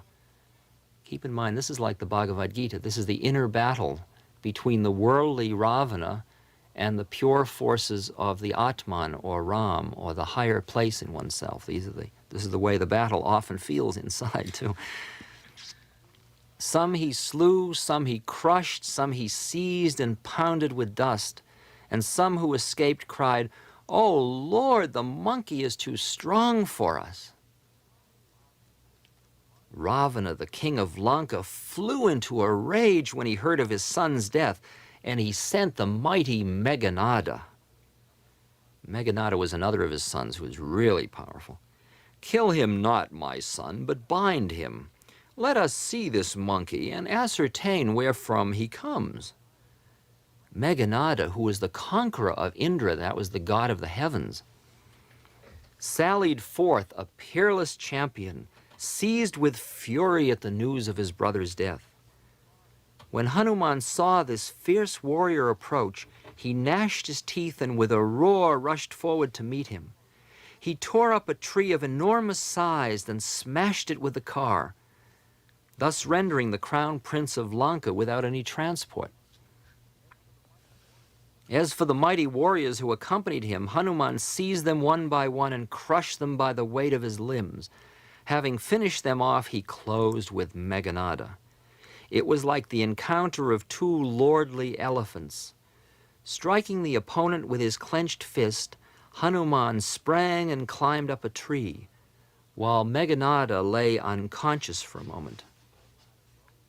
Meghanada rose again and resorted to many a delusive device. See, they all had these great powers they were throwing at each other. But the son of the wind god was not to be vanquished. Finally, Meghanada fitted to his bow the arrow known as Brahmastra. And Hanuman thought within himself, if I don't submit to Brahma's own weapon, its glory will be cast to the winds. So he's caught in a predicament. Meghanada launches the Brahmastra against Hanuman, who crushes a whole host of the enemy even as he falls. See, he falls at that point. As soon as Meghanada saw that the monkey had swooned, he entangled the latter in a noose of serpents and carried him off. Now, and this is part of this is the whole story is Shiva telling it to his wife, who's also called Parvati, and he says, Shiva says, Parvati, is it conceivable that the envoy of the Lord, whose very name enables the wise to cut asunder the bonds of mundane existence, should come under bondage? No, it was in the service of the Lord that Hanuman allowed himself to be bound. See, you allow yourself to go back into the marketplace, into the world, as part of your service, rather than just staying in the pure state. When the demons heard that the monkey had been captured and noosed, they all rushed to the court to enjoy the spectacle. The monkey arrived and saw Ravana's court. His superb glory baffled description. Even gods and regents of the quarters stood meek with joined palms, all watching the movement of his eyebrows in great dismay. Ravana has 10 heads, so he has 20 eyebrows. But the monkey's soul was no more disturbed by the sight of his power than Garuda, the king of the birds, would be frightened in the midst of a number of serpents, which he loved to eat. When the 10-headed monster saw the monkey, he laughed, and he railed at him. But presently he recalled his son's death and felt sad at heart. Said the king of Lanka, "Who are you, monkey, and by whose might have you wrought the destruction of the grove? Have you never heard of my name? I see you're an exceptionally bold wretch. For what offense did you kill the demons? Tell me, fool, are you not afraid of losing your life?" And here's Hanuman's answer. Listen, Ravana. Keep in mind him by whose might Maya, nature, brings forth numberless universes. Say, remember who God really is. By whose might, O 10-headed monster, Brahma, Vishnu, and Shiva carry on their respective functions of creation, preservation, and destruction. By whose might Sesha, the serpent, supports on his head the entire globe, who assumes various forms in order to protect the gods and teach a lesson to wretches like you, who broke Shiva's unbending bow, this is part of history, and crushed with it the pride of a host of princes. And Hanuman continues, he says, he's telling him about, keep in mind who Ram is, and he says, by an iota of whose might, that is Ram's might, you, Ravana, were able to conquer the entire creation, both animate and inanimate, and whose beloved spouse has been stolen away by you. Know me to be his envoy. Like, man, I come from the source of all the energy you're playing with. I mean, who do you think you are? And then Hanuman continues, I'm aware of your glory. You've had a few distinctions. You know, you've won a few contests. Ravana heard the words of Hanuman, but he laughed them away. And then Hanuman continues and says, I ate the fruit in the grove because I felt hungry, and I broke the boughs as a monkey is wont to do. After all, I'm in the body of a monkey. What do you expect me to do? One's body, my master, is supremely dear to all. I mean, I got to protect my body, and yet those wicked fellows were belaboring me. I had no course left but to return their blows. Still, your son Meghanada put me in bonds. But I'm not at all ashamed of being bound, keen as I am to serve the cause of my Lord. I implore you with joined palms, Ravana, give up your haughtiness and heed my advice. Think of your lineage. View things in that perspective. See, he's got a good birth. He was a good high being before, but he's taken a bad birth, but he's really hung up in it. And Hanuman's saying, look, man, realize, look at your incarnations, realize where you come from. Don't get lost in this one. In any case, disillusion yourself and adore Ram, who dispels the fear of his devotees. Don't antagonize him, who's a source of terror even to death. Even the Lord of Death, Yama, is afraid of Ram, he's saying. That devours all created beings, both animate and inanimate, gods as well as demons. Give him his wife back, at my request. Ram is a protector of the suppliant and an ocean of compassion. If you just go to him, he'll forget your offenses, he'll give you shelter if you but turn to him for protection. I mean, stop this absurdity now, man. Install the image of Sri Rama's lotus feet in your heart and enjoy the uninterrupted sovereignty of Lanka. The glory of your grandfather, who was a great sage, Palastya, shines like the moon without its spot. Don't be a speck in that moon. Don't blow your whole heritage. Speech is charmless without Ram's name. Ponder and see for yourself, casting aside arrogance and infatuation. The fortune and lordship of a man who is hostile to Ram eventually leave him, even if they stay a while and are as good as lost if acquired anew. Rivers that have no perennial source get dried up as soon as the rains are over. Listen, O ten-headed Ravana, I tell you an oath, there is none to save him who is opposed to Ram. Nobody will protect you. Vishnu, Shiva, Brahma, in their thousands won't protect you if you're an enemy of Ram. Abandon pride, which is the same as darkness, rooted as it is in ignorance, and is a source of considerable pain. Adore Lord Sri Rama, the chief of the Raghus, in an ocean of compassion. Although Hanuman gave him exceedingly salutary advice, full of devotion, discretion, dispassion, and wisdom, the haughty Ravana laughed and said, "We have found a most wise guru in this monkey." Turning towards Hanuman, he continued, "Death hangs over your head, O wretch. That's why you're exhorting me, O vile monkey."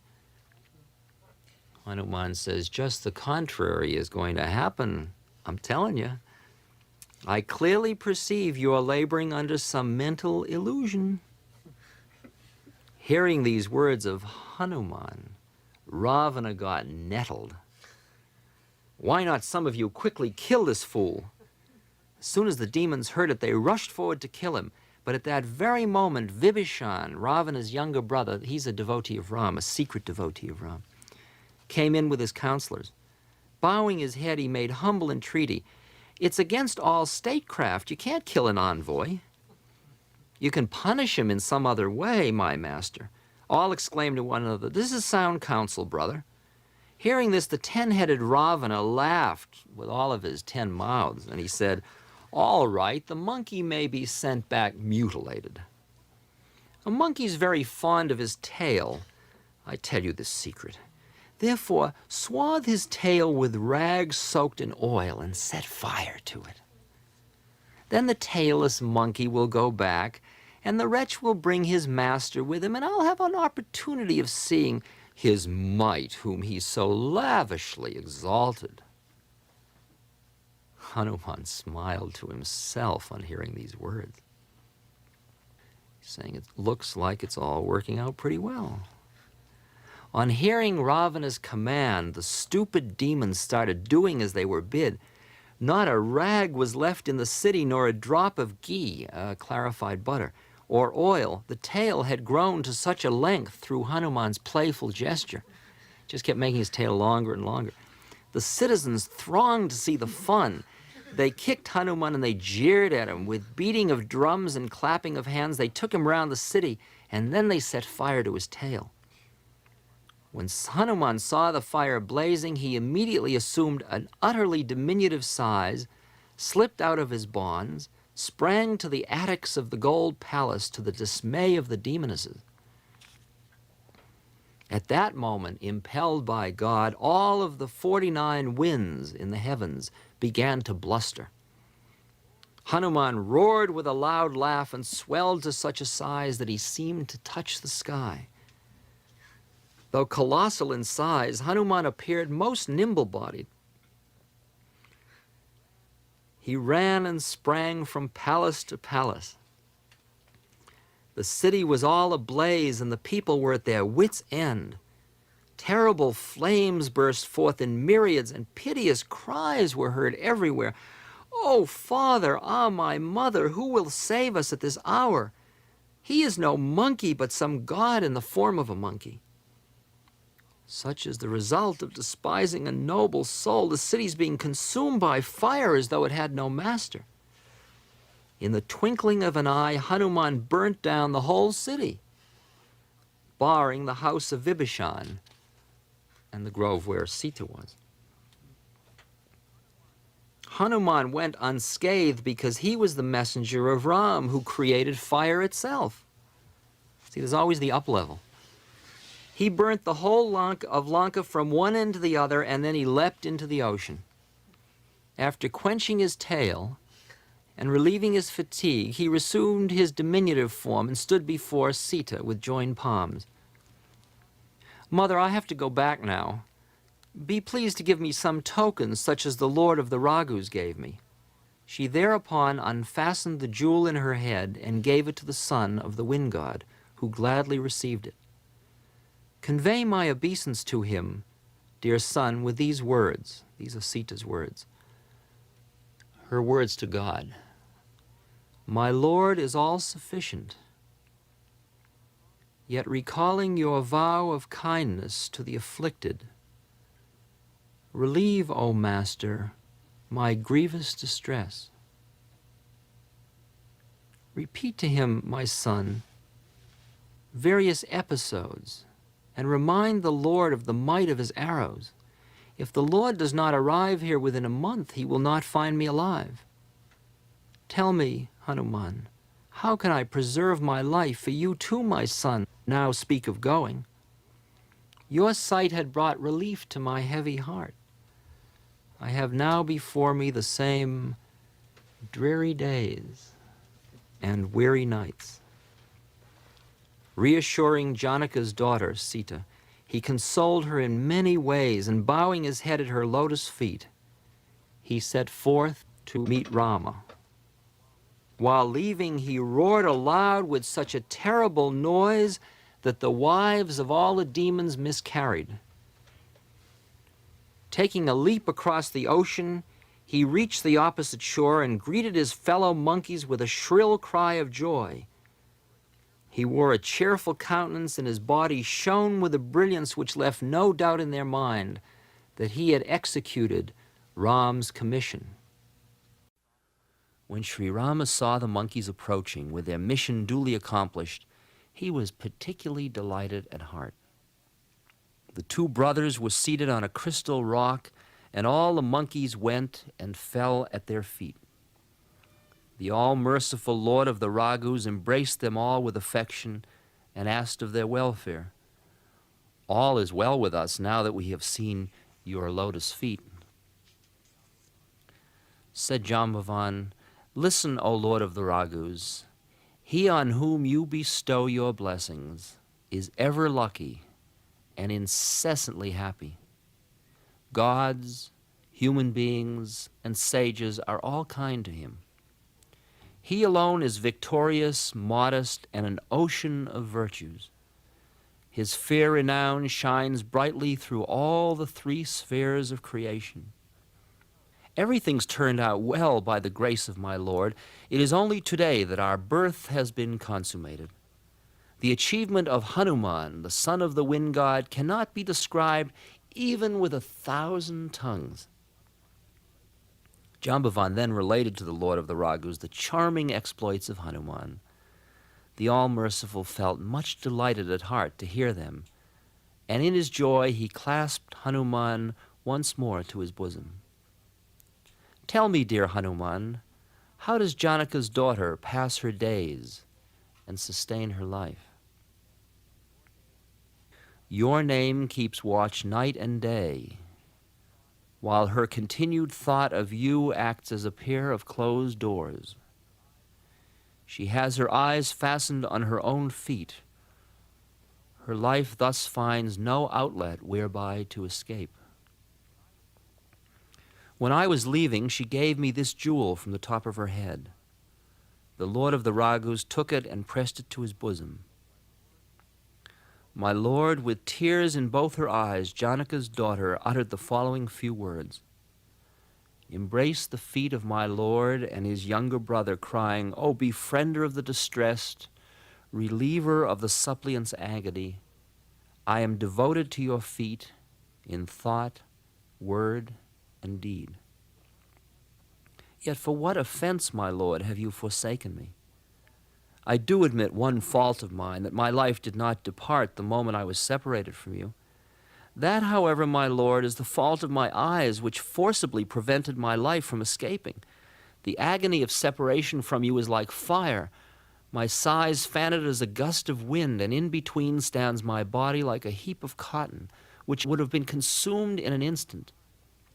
But my eyes, in their own interest, that is, for being enabled to feast themselves on your beauty, rain a flood of tears. That is why the body fails to catch the fire of desolation.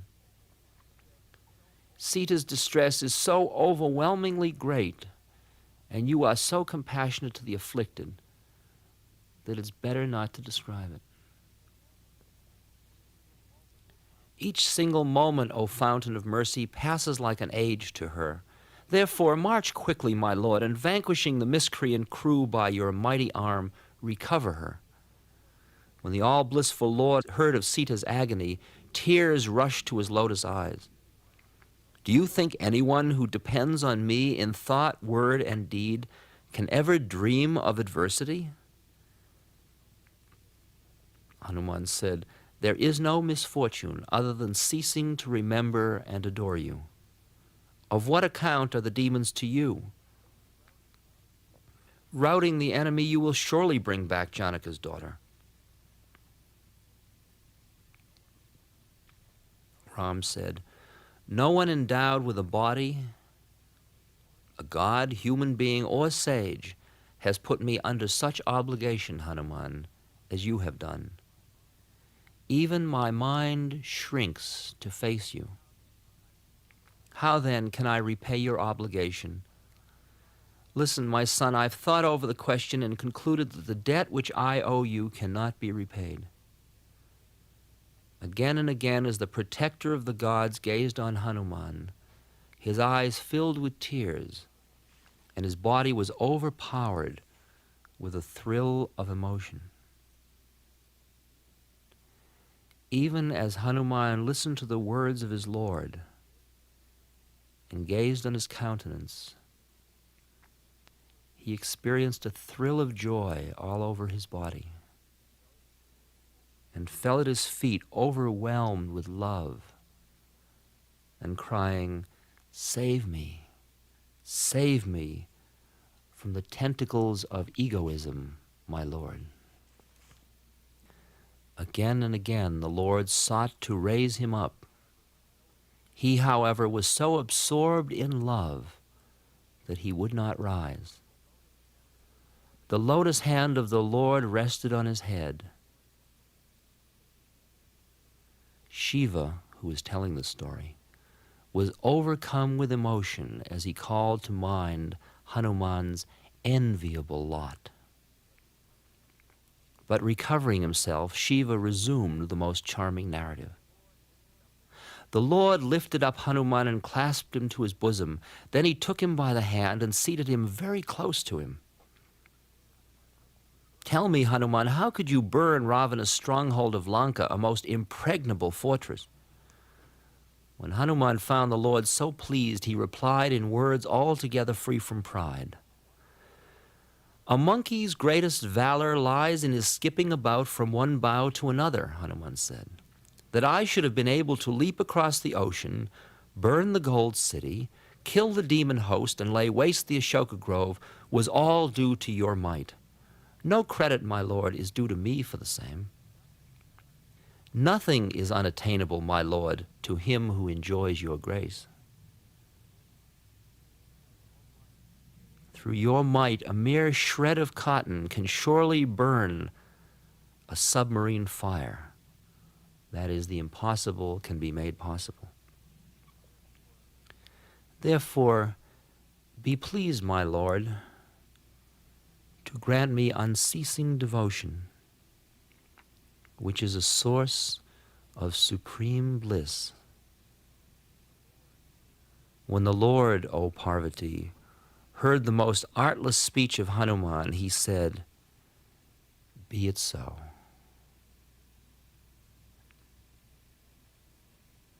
Uma, he who has come to know the true nature of Rama can have no relish for anything other than his worship. Even he who takes this dialogue between Sri Ram and Hanuman to heart is blessed with devotion to Sri Ram's feet.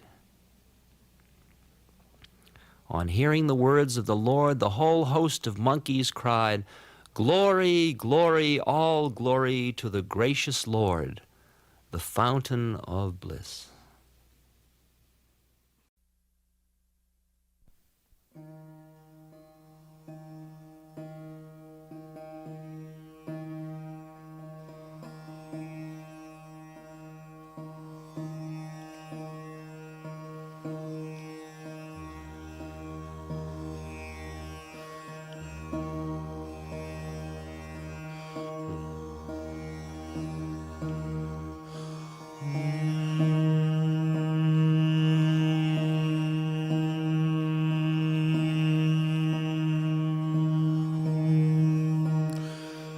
Shri Guru Charana Saroja Nijalamanu Mukuru Sundari Baran Raghubara Bimala Jasu Jodaya Kupalachari Buri Natanu Janke Sumaro Pavana Kumar Bala Buddhi Vidya Devu Mohi Harahu Kali Savika Jaya Hanuman Jnana Guna Sagar Jai Kapi Jati Ulo Ujagara Ramaduta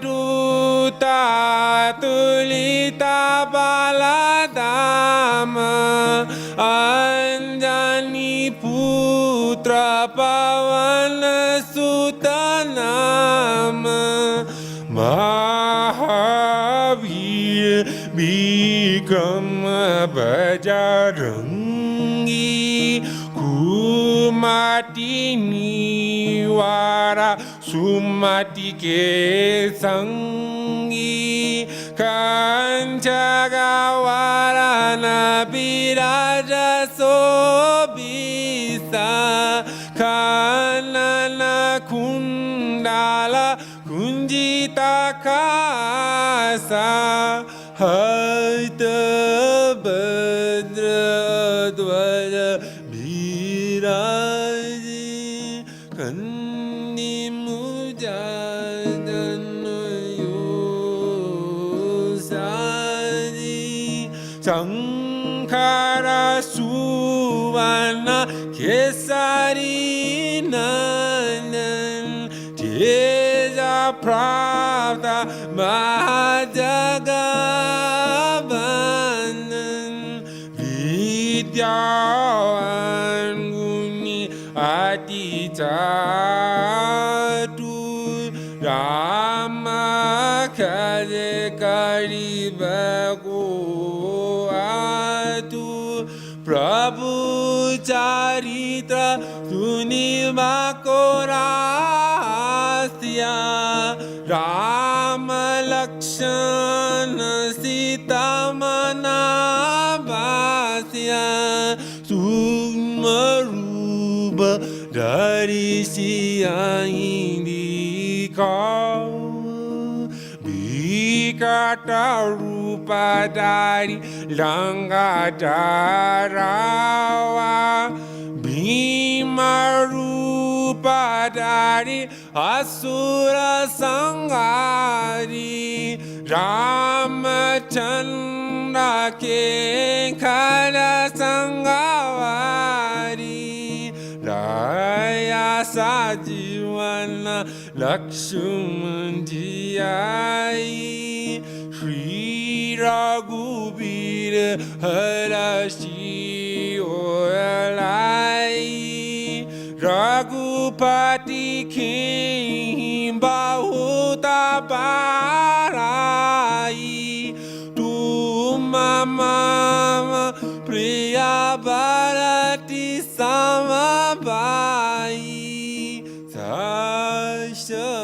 Sashabhajana Tumhara Jasa Govin Astakai Shri Pati Kandalagain Sanakadika Brahmadi Munisa Narada Sarada Sahita Hisa Dhamma Kubir Digapala Janti Kabi Kabira Kahi Sangha Kandi Tuma Upakara Sugriwahi Kiha Rama Milaya Raja Padana Neha Tumahara Mantra Vipesana Mana Lankishwarava Sabha Jagajana Yoga Sahasra Jodana Parabanu Ilotai Madura Palajanu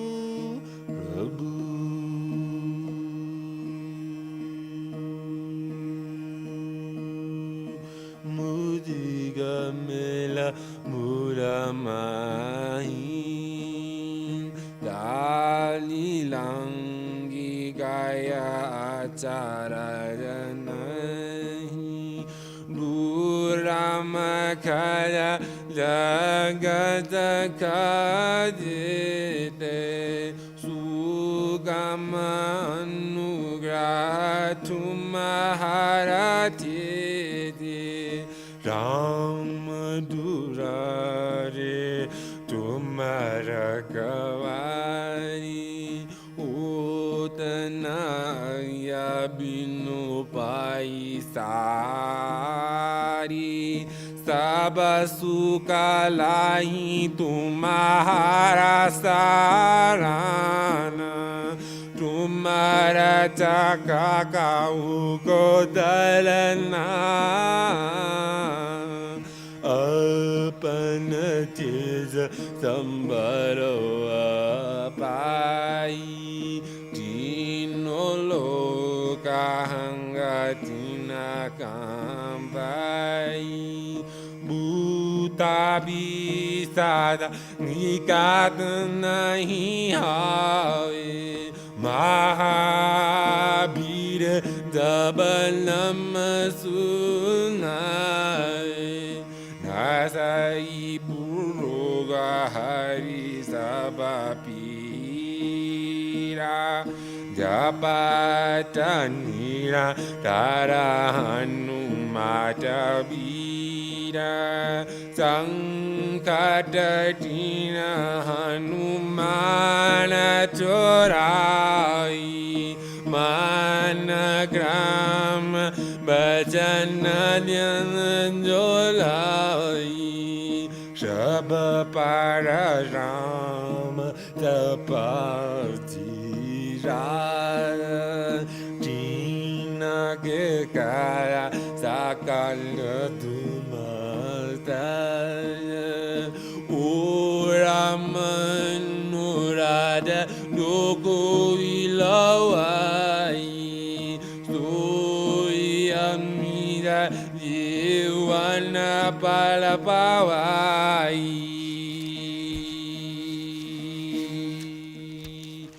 Charan jag parathapatmara Hai parashira jagada ujiyara Sadhu sandake tumara kavari Asura nikandana ramadulari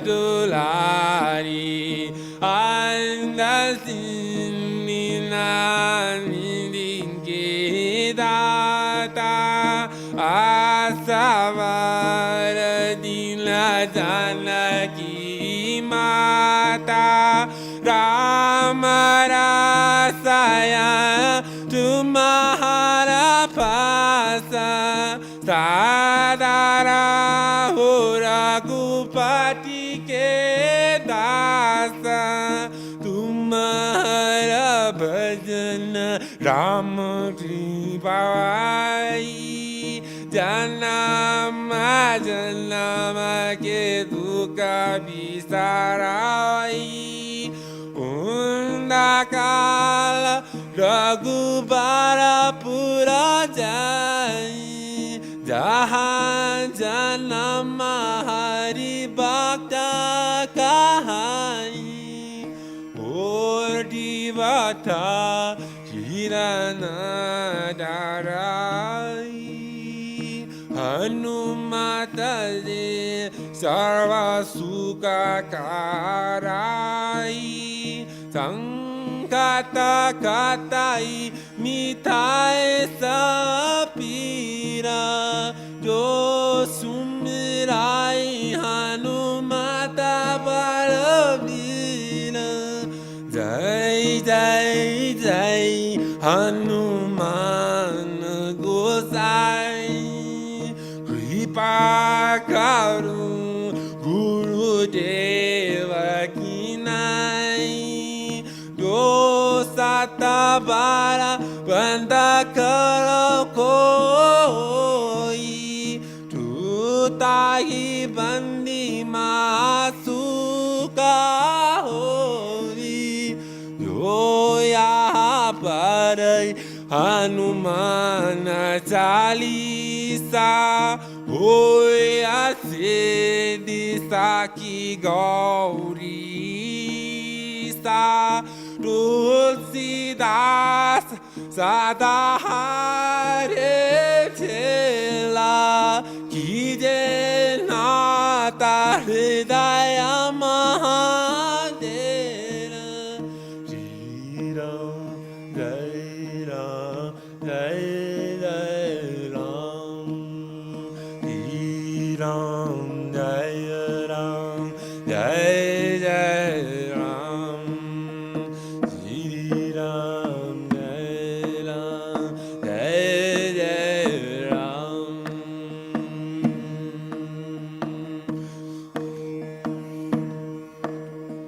Jai Ram Jai Ram Jai Jai Ram Shri Ram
Badi Ram Janaki Jai, Shiva Vanu Hanuman Ki Jai, Shiv Mapat Mahadi Ki Jai.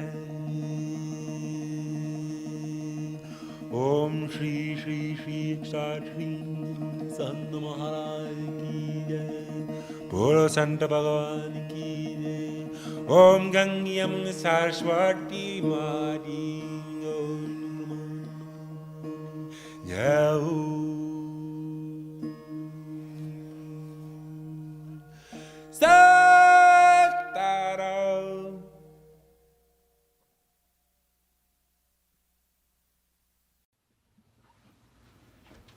Let us use this time together and this incredible spiritual energy that the sharing we're doing at this moment is tuning us into, to allow us all to get a little closer to the Satguru that is within all beings. Try to find a comfortable place where you can be with your head, neck, and chest in a straight line. You could be lying flat down, or you could be sitting up.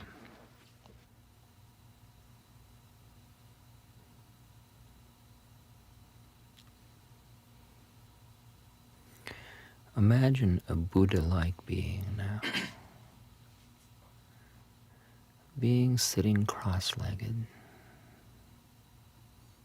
on a lotus.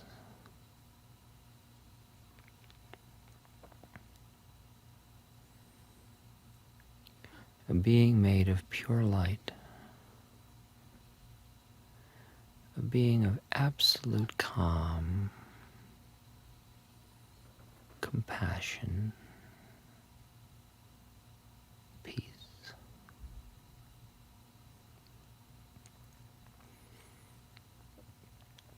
Imagine that being in front of you.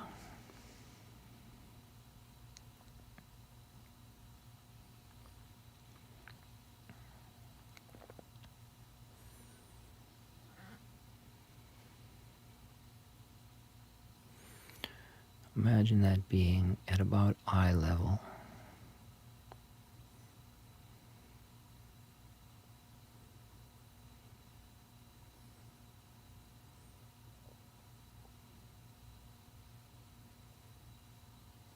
In the distance.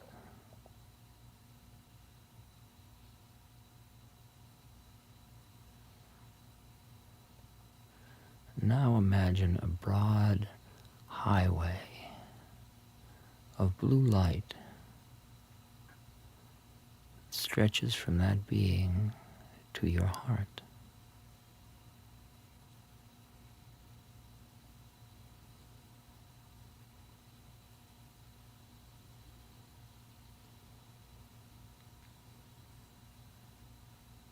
And then experience that being very, very gently floating in the lotus position on the lotus, floating closer and closer.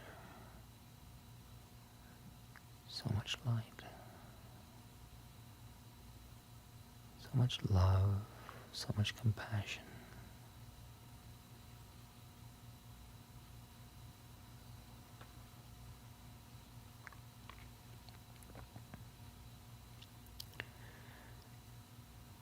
Let that being come inside.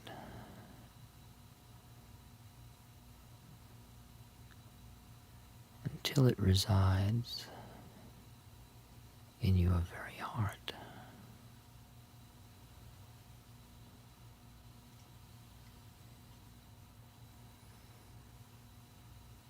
And feel that being sitting inside.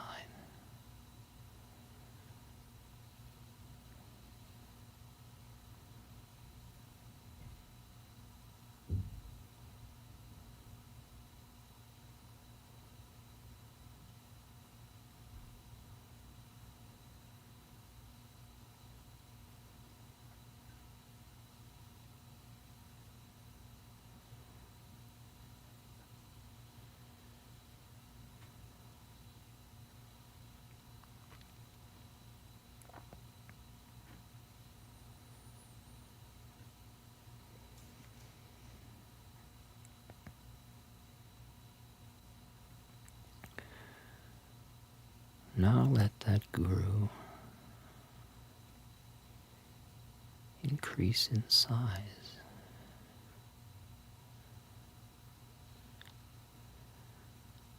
until its body just conforms with your body.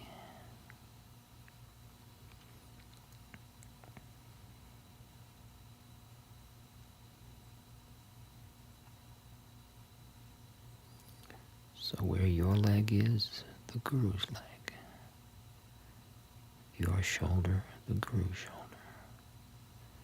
Your head, the guru's head.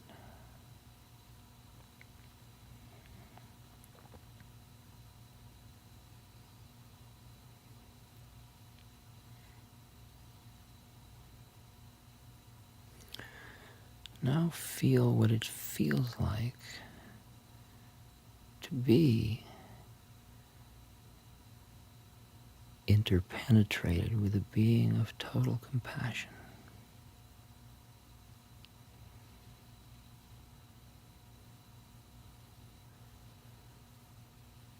The compassion to see the entire universe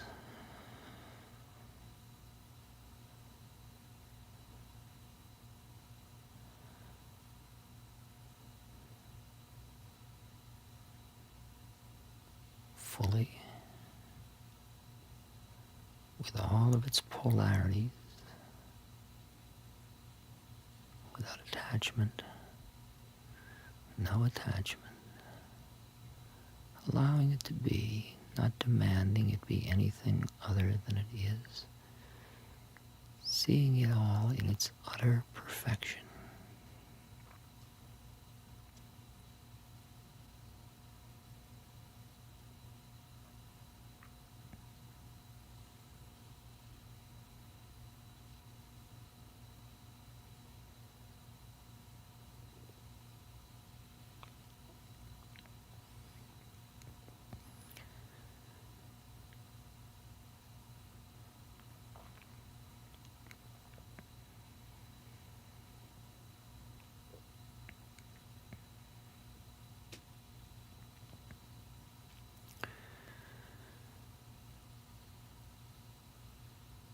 Now feel what it feels like to be interpenetrated with a being of pure light.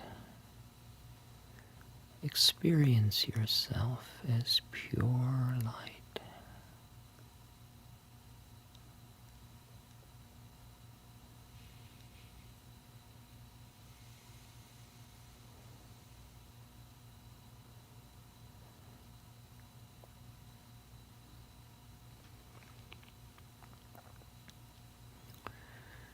Feel the light emanating from deep within and coming out through all of your pores, pouring out through your eyes and all of your orifices, and from the ends of your toes and from your fingertips.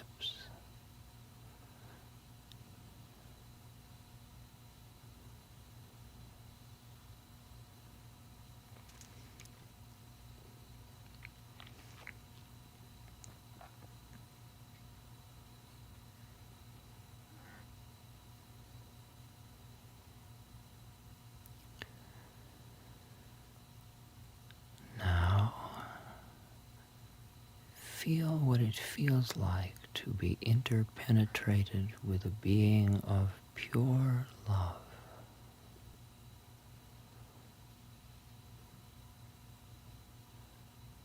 Be love. Be love.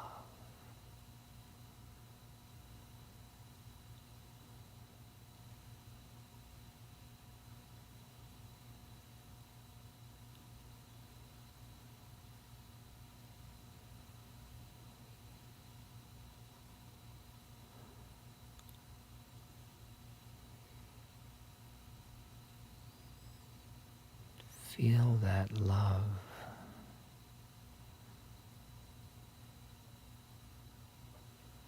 emanating from every part of your being.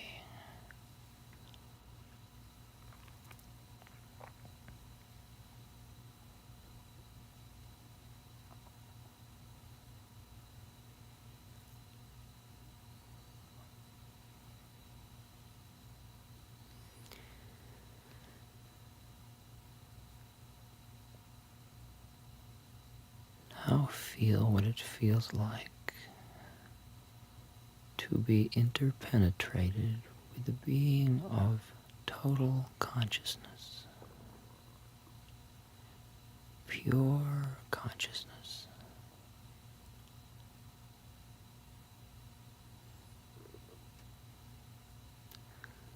Let every part of your being be conscious.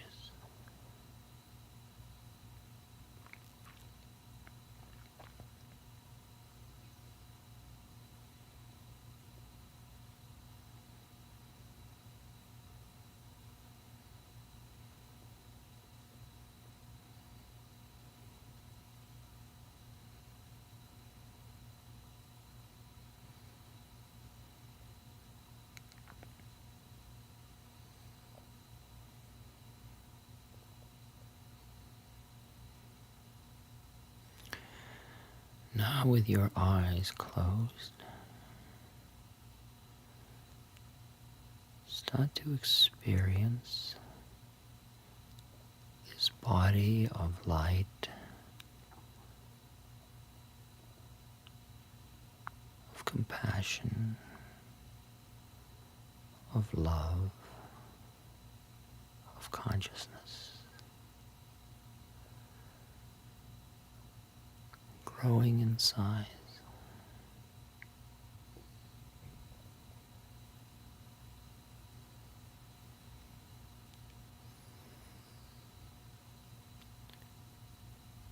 Start to experience more and more of the universe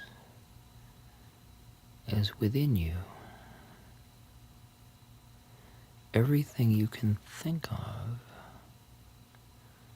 say, Tat Tvam Asi, I am that too.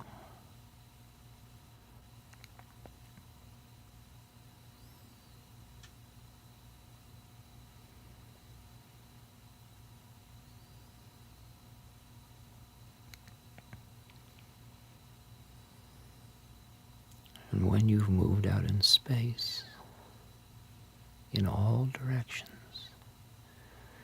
till there is no space you can conceive of that you aren't.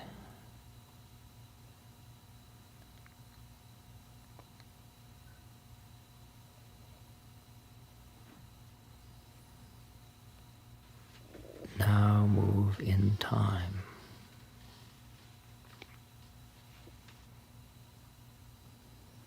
Backwards.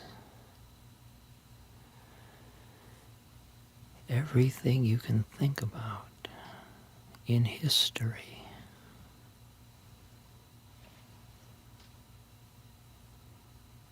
Tat Tvam Asi, I am that too.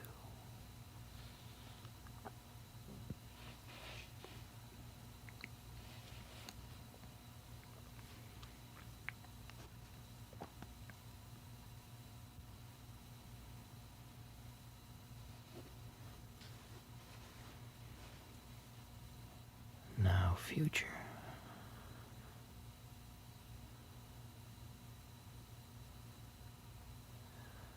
All possibilities you could imagine. Bring them all within yourself.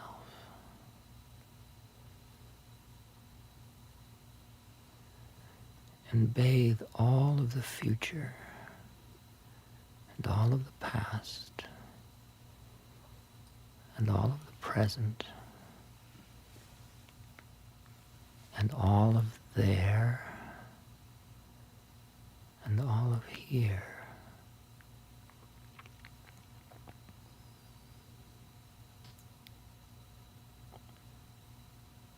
With self-illuminating radiance.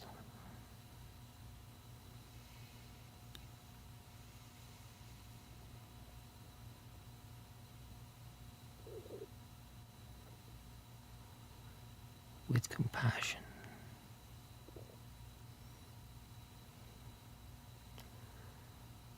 See within yourself all the polarities, all the goods and all the evils, all the beauties and all the uglinesses.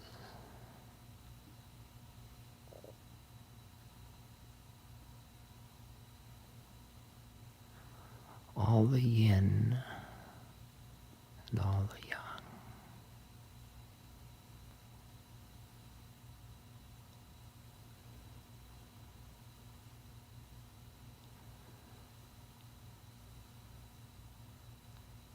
And now, of course, you include me, and I include you.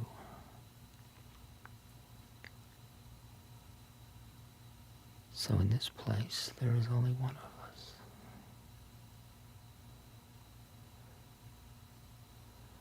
And this voice and this air is part of what we are.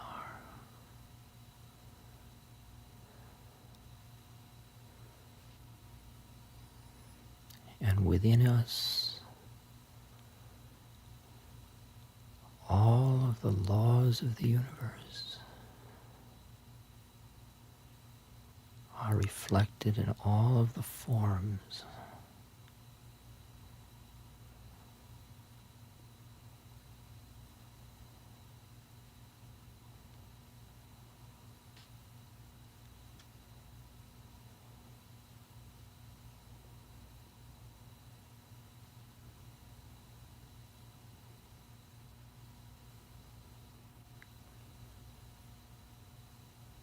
And if I am it all,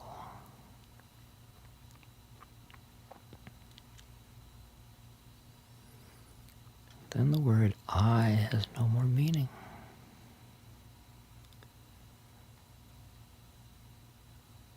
Because there is no not I.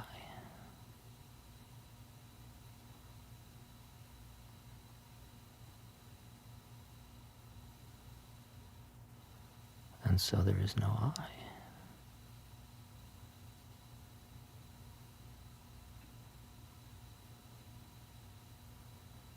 Here and now, there is only isness.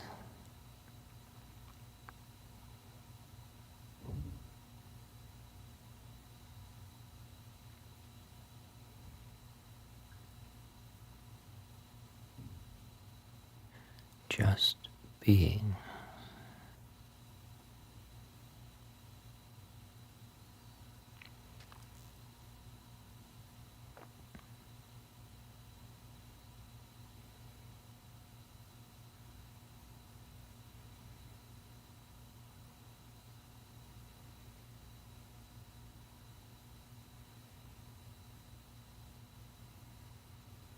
The planets move. The heart beats.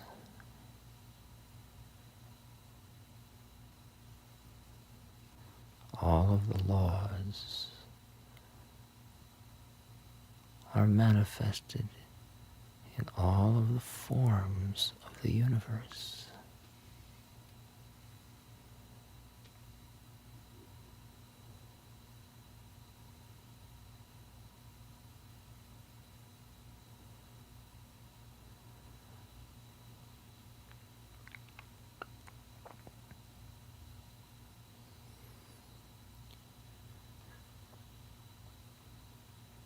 Now we can look within ourself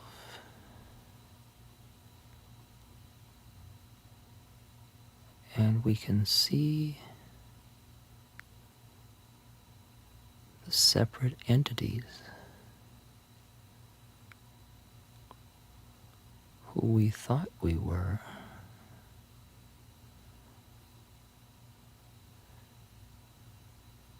before we started this meditation.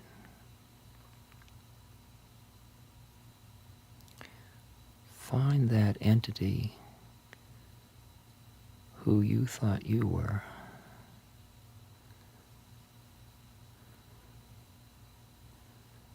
Examine it.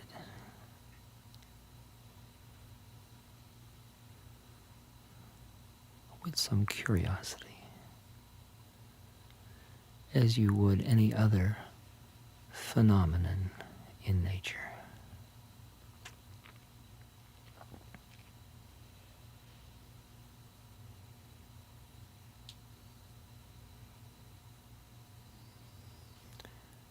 Examine its dance in life.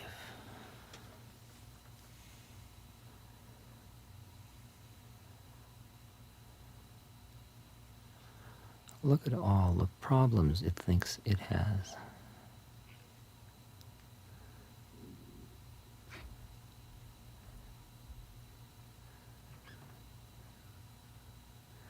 And the plans it has.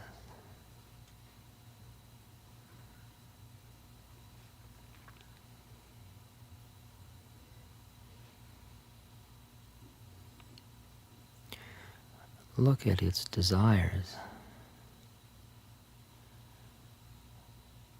Desires it has because it doesn't realize tat twam asi, that it is already everything.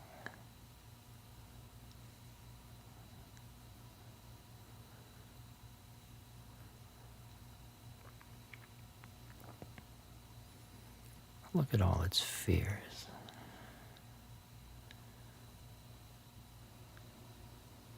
Look at all of this with the absolute compassion that you are now.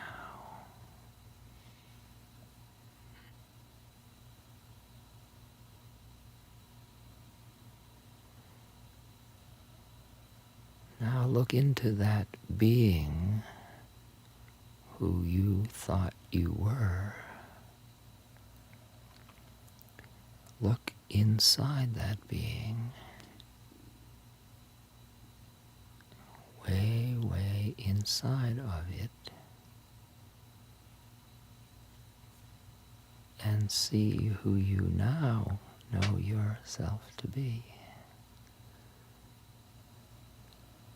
The entire universe.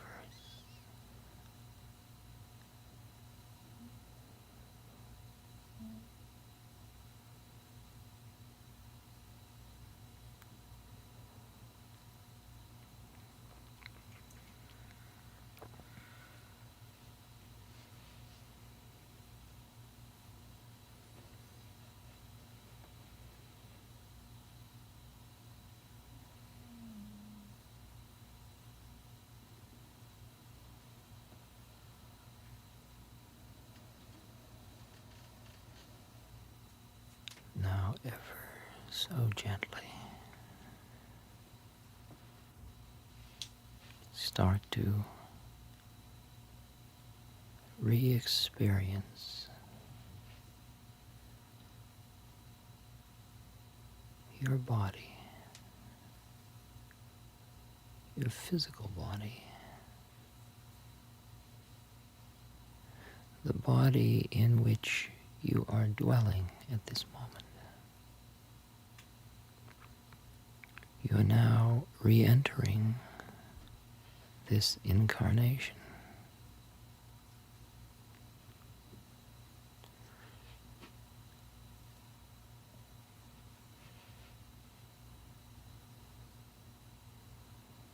Starting from your toes,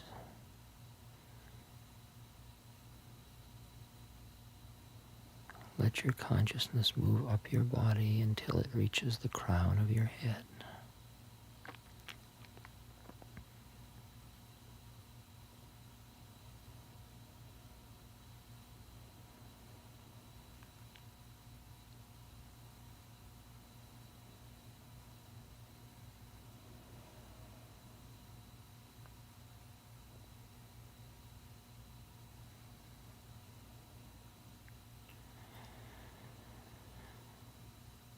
Now, ever so gently,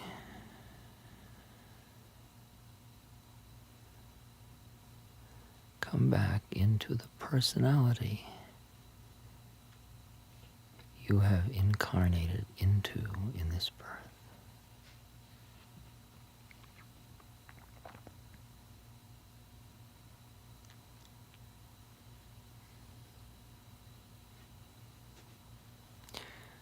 But at the same moment, you're re-entering into your separateness. Keep in mind, keep in pure mind,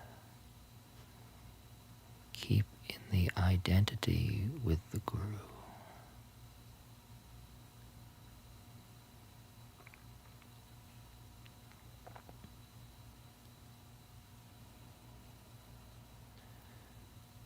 Back into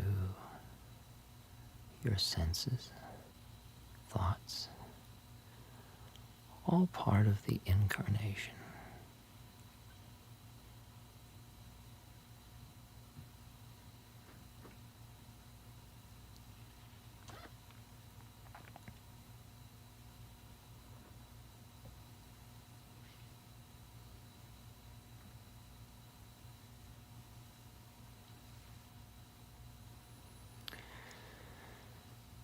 And now, as we proceed on through the pages of the book of our lives,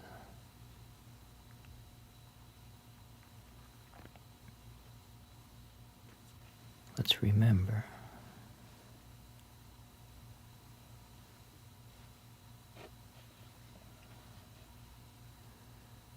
that in our hridaya, in our heart,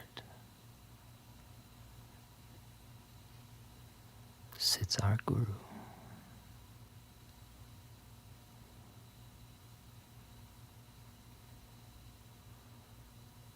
Guru, God, and self are one.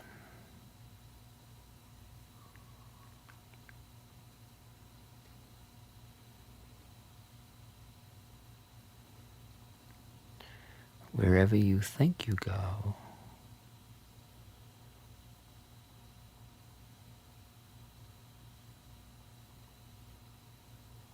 whoever you think you are, whatever you think,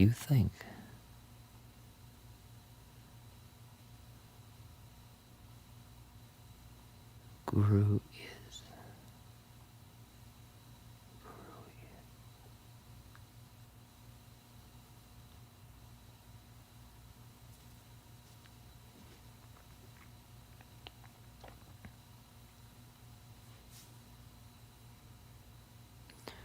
Whoever you meet,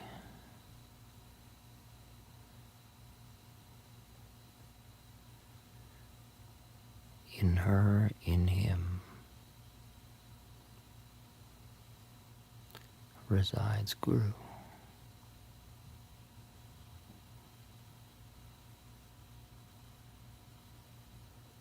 Wherever you look, whatever you see, all Guru.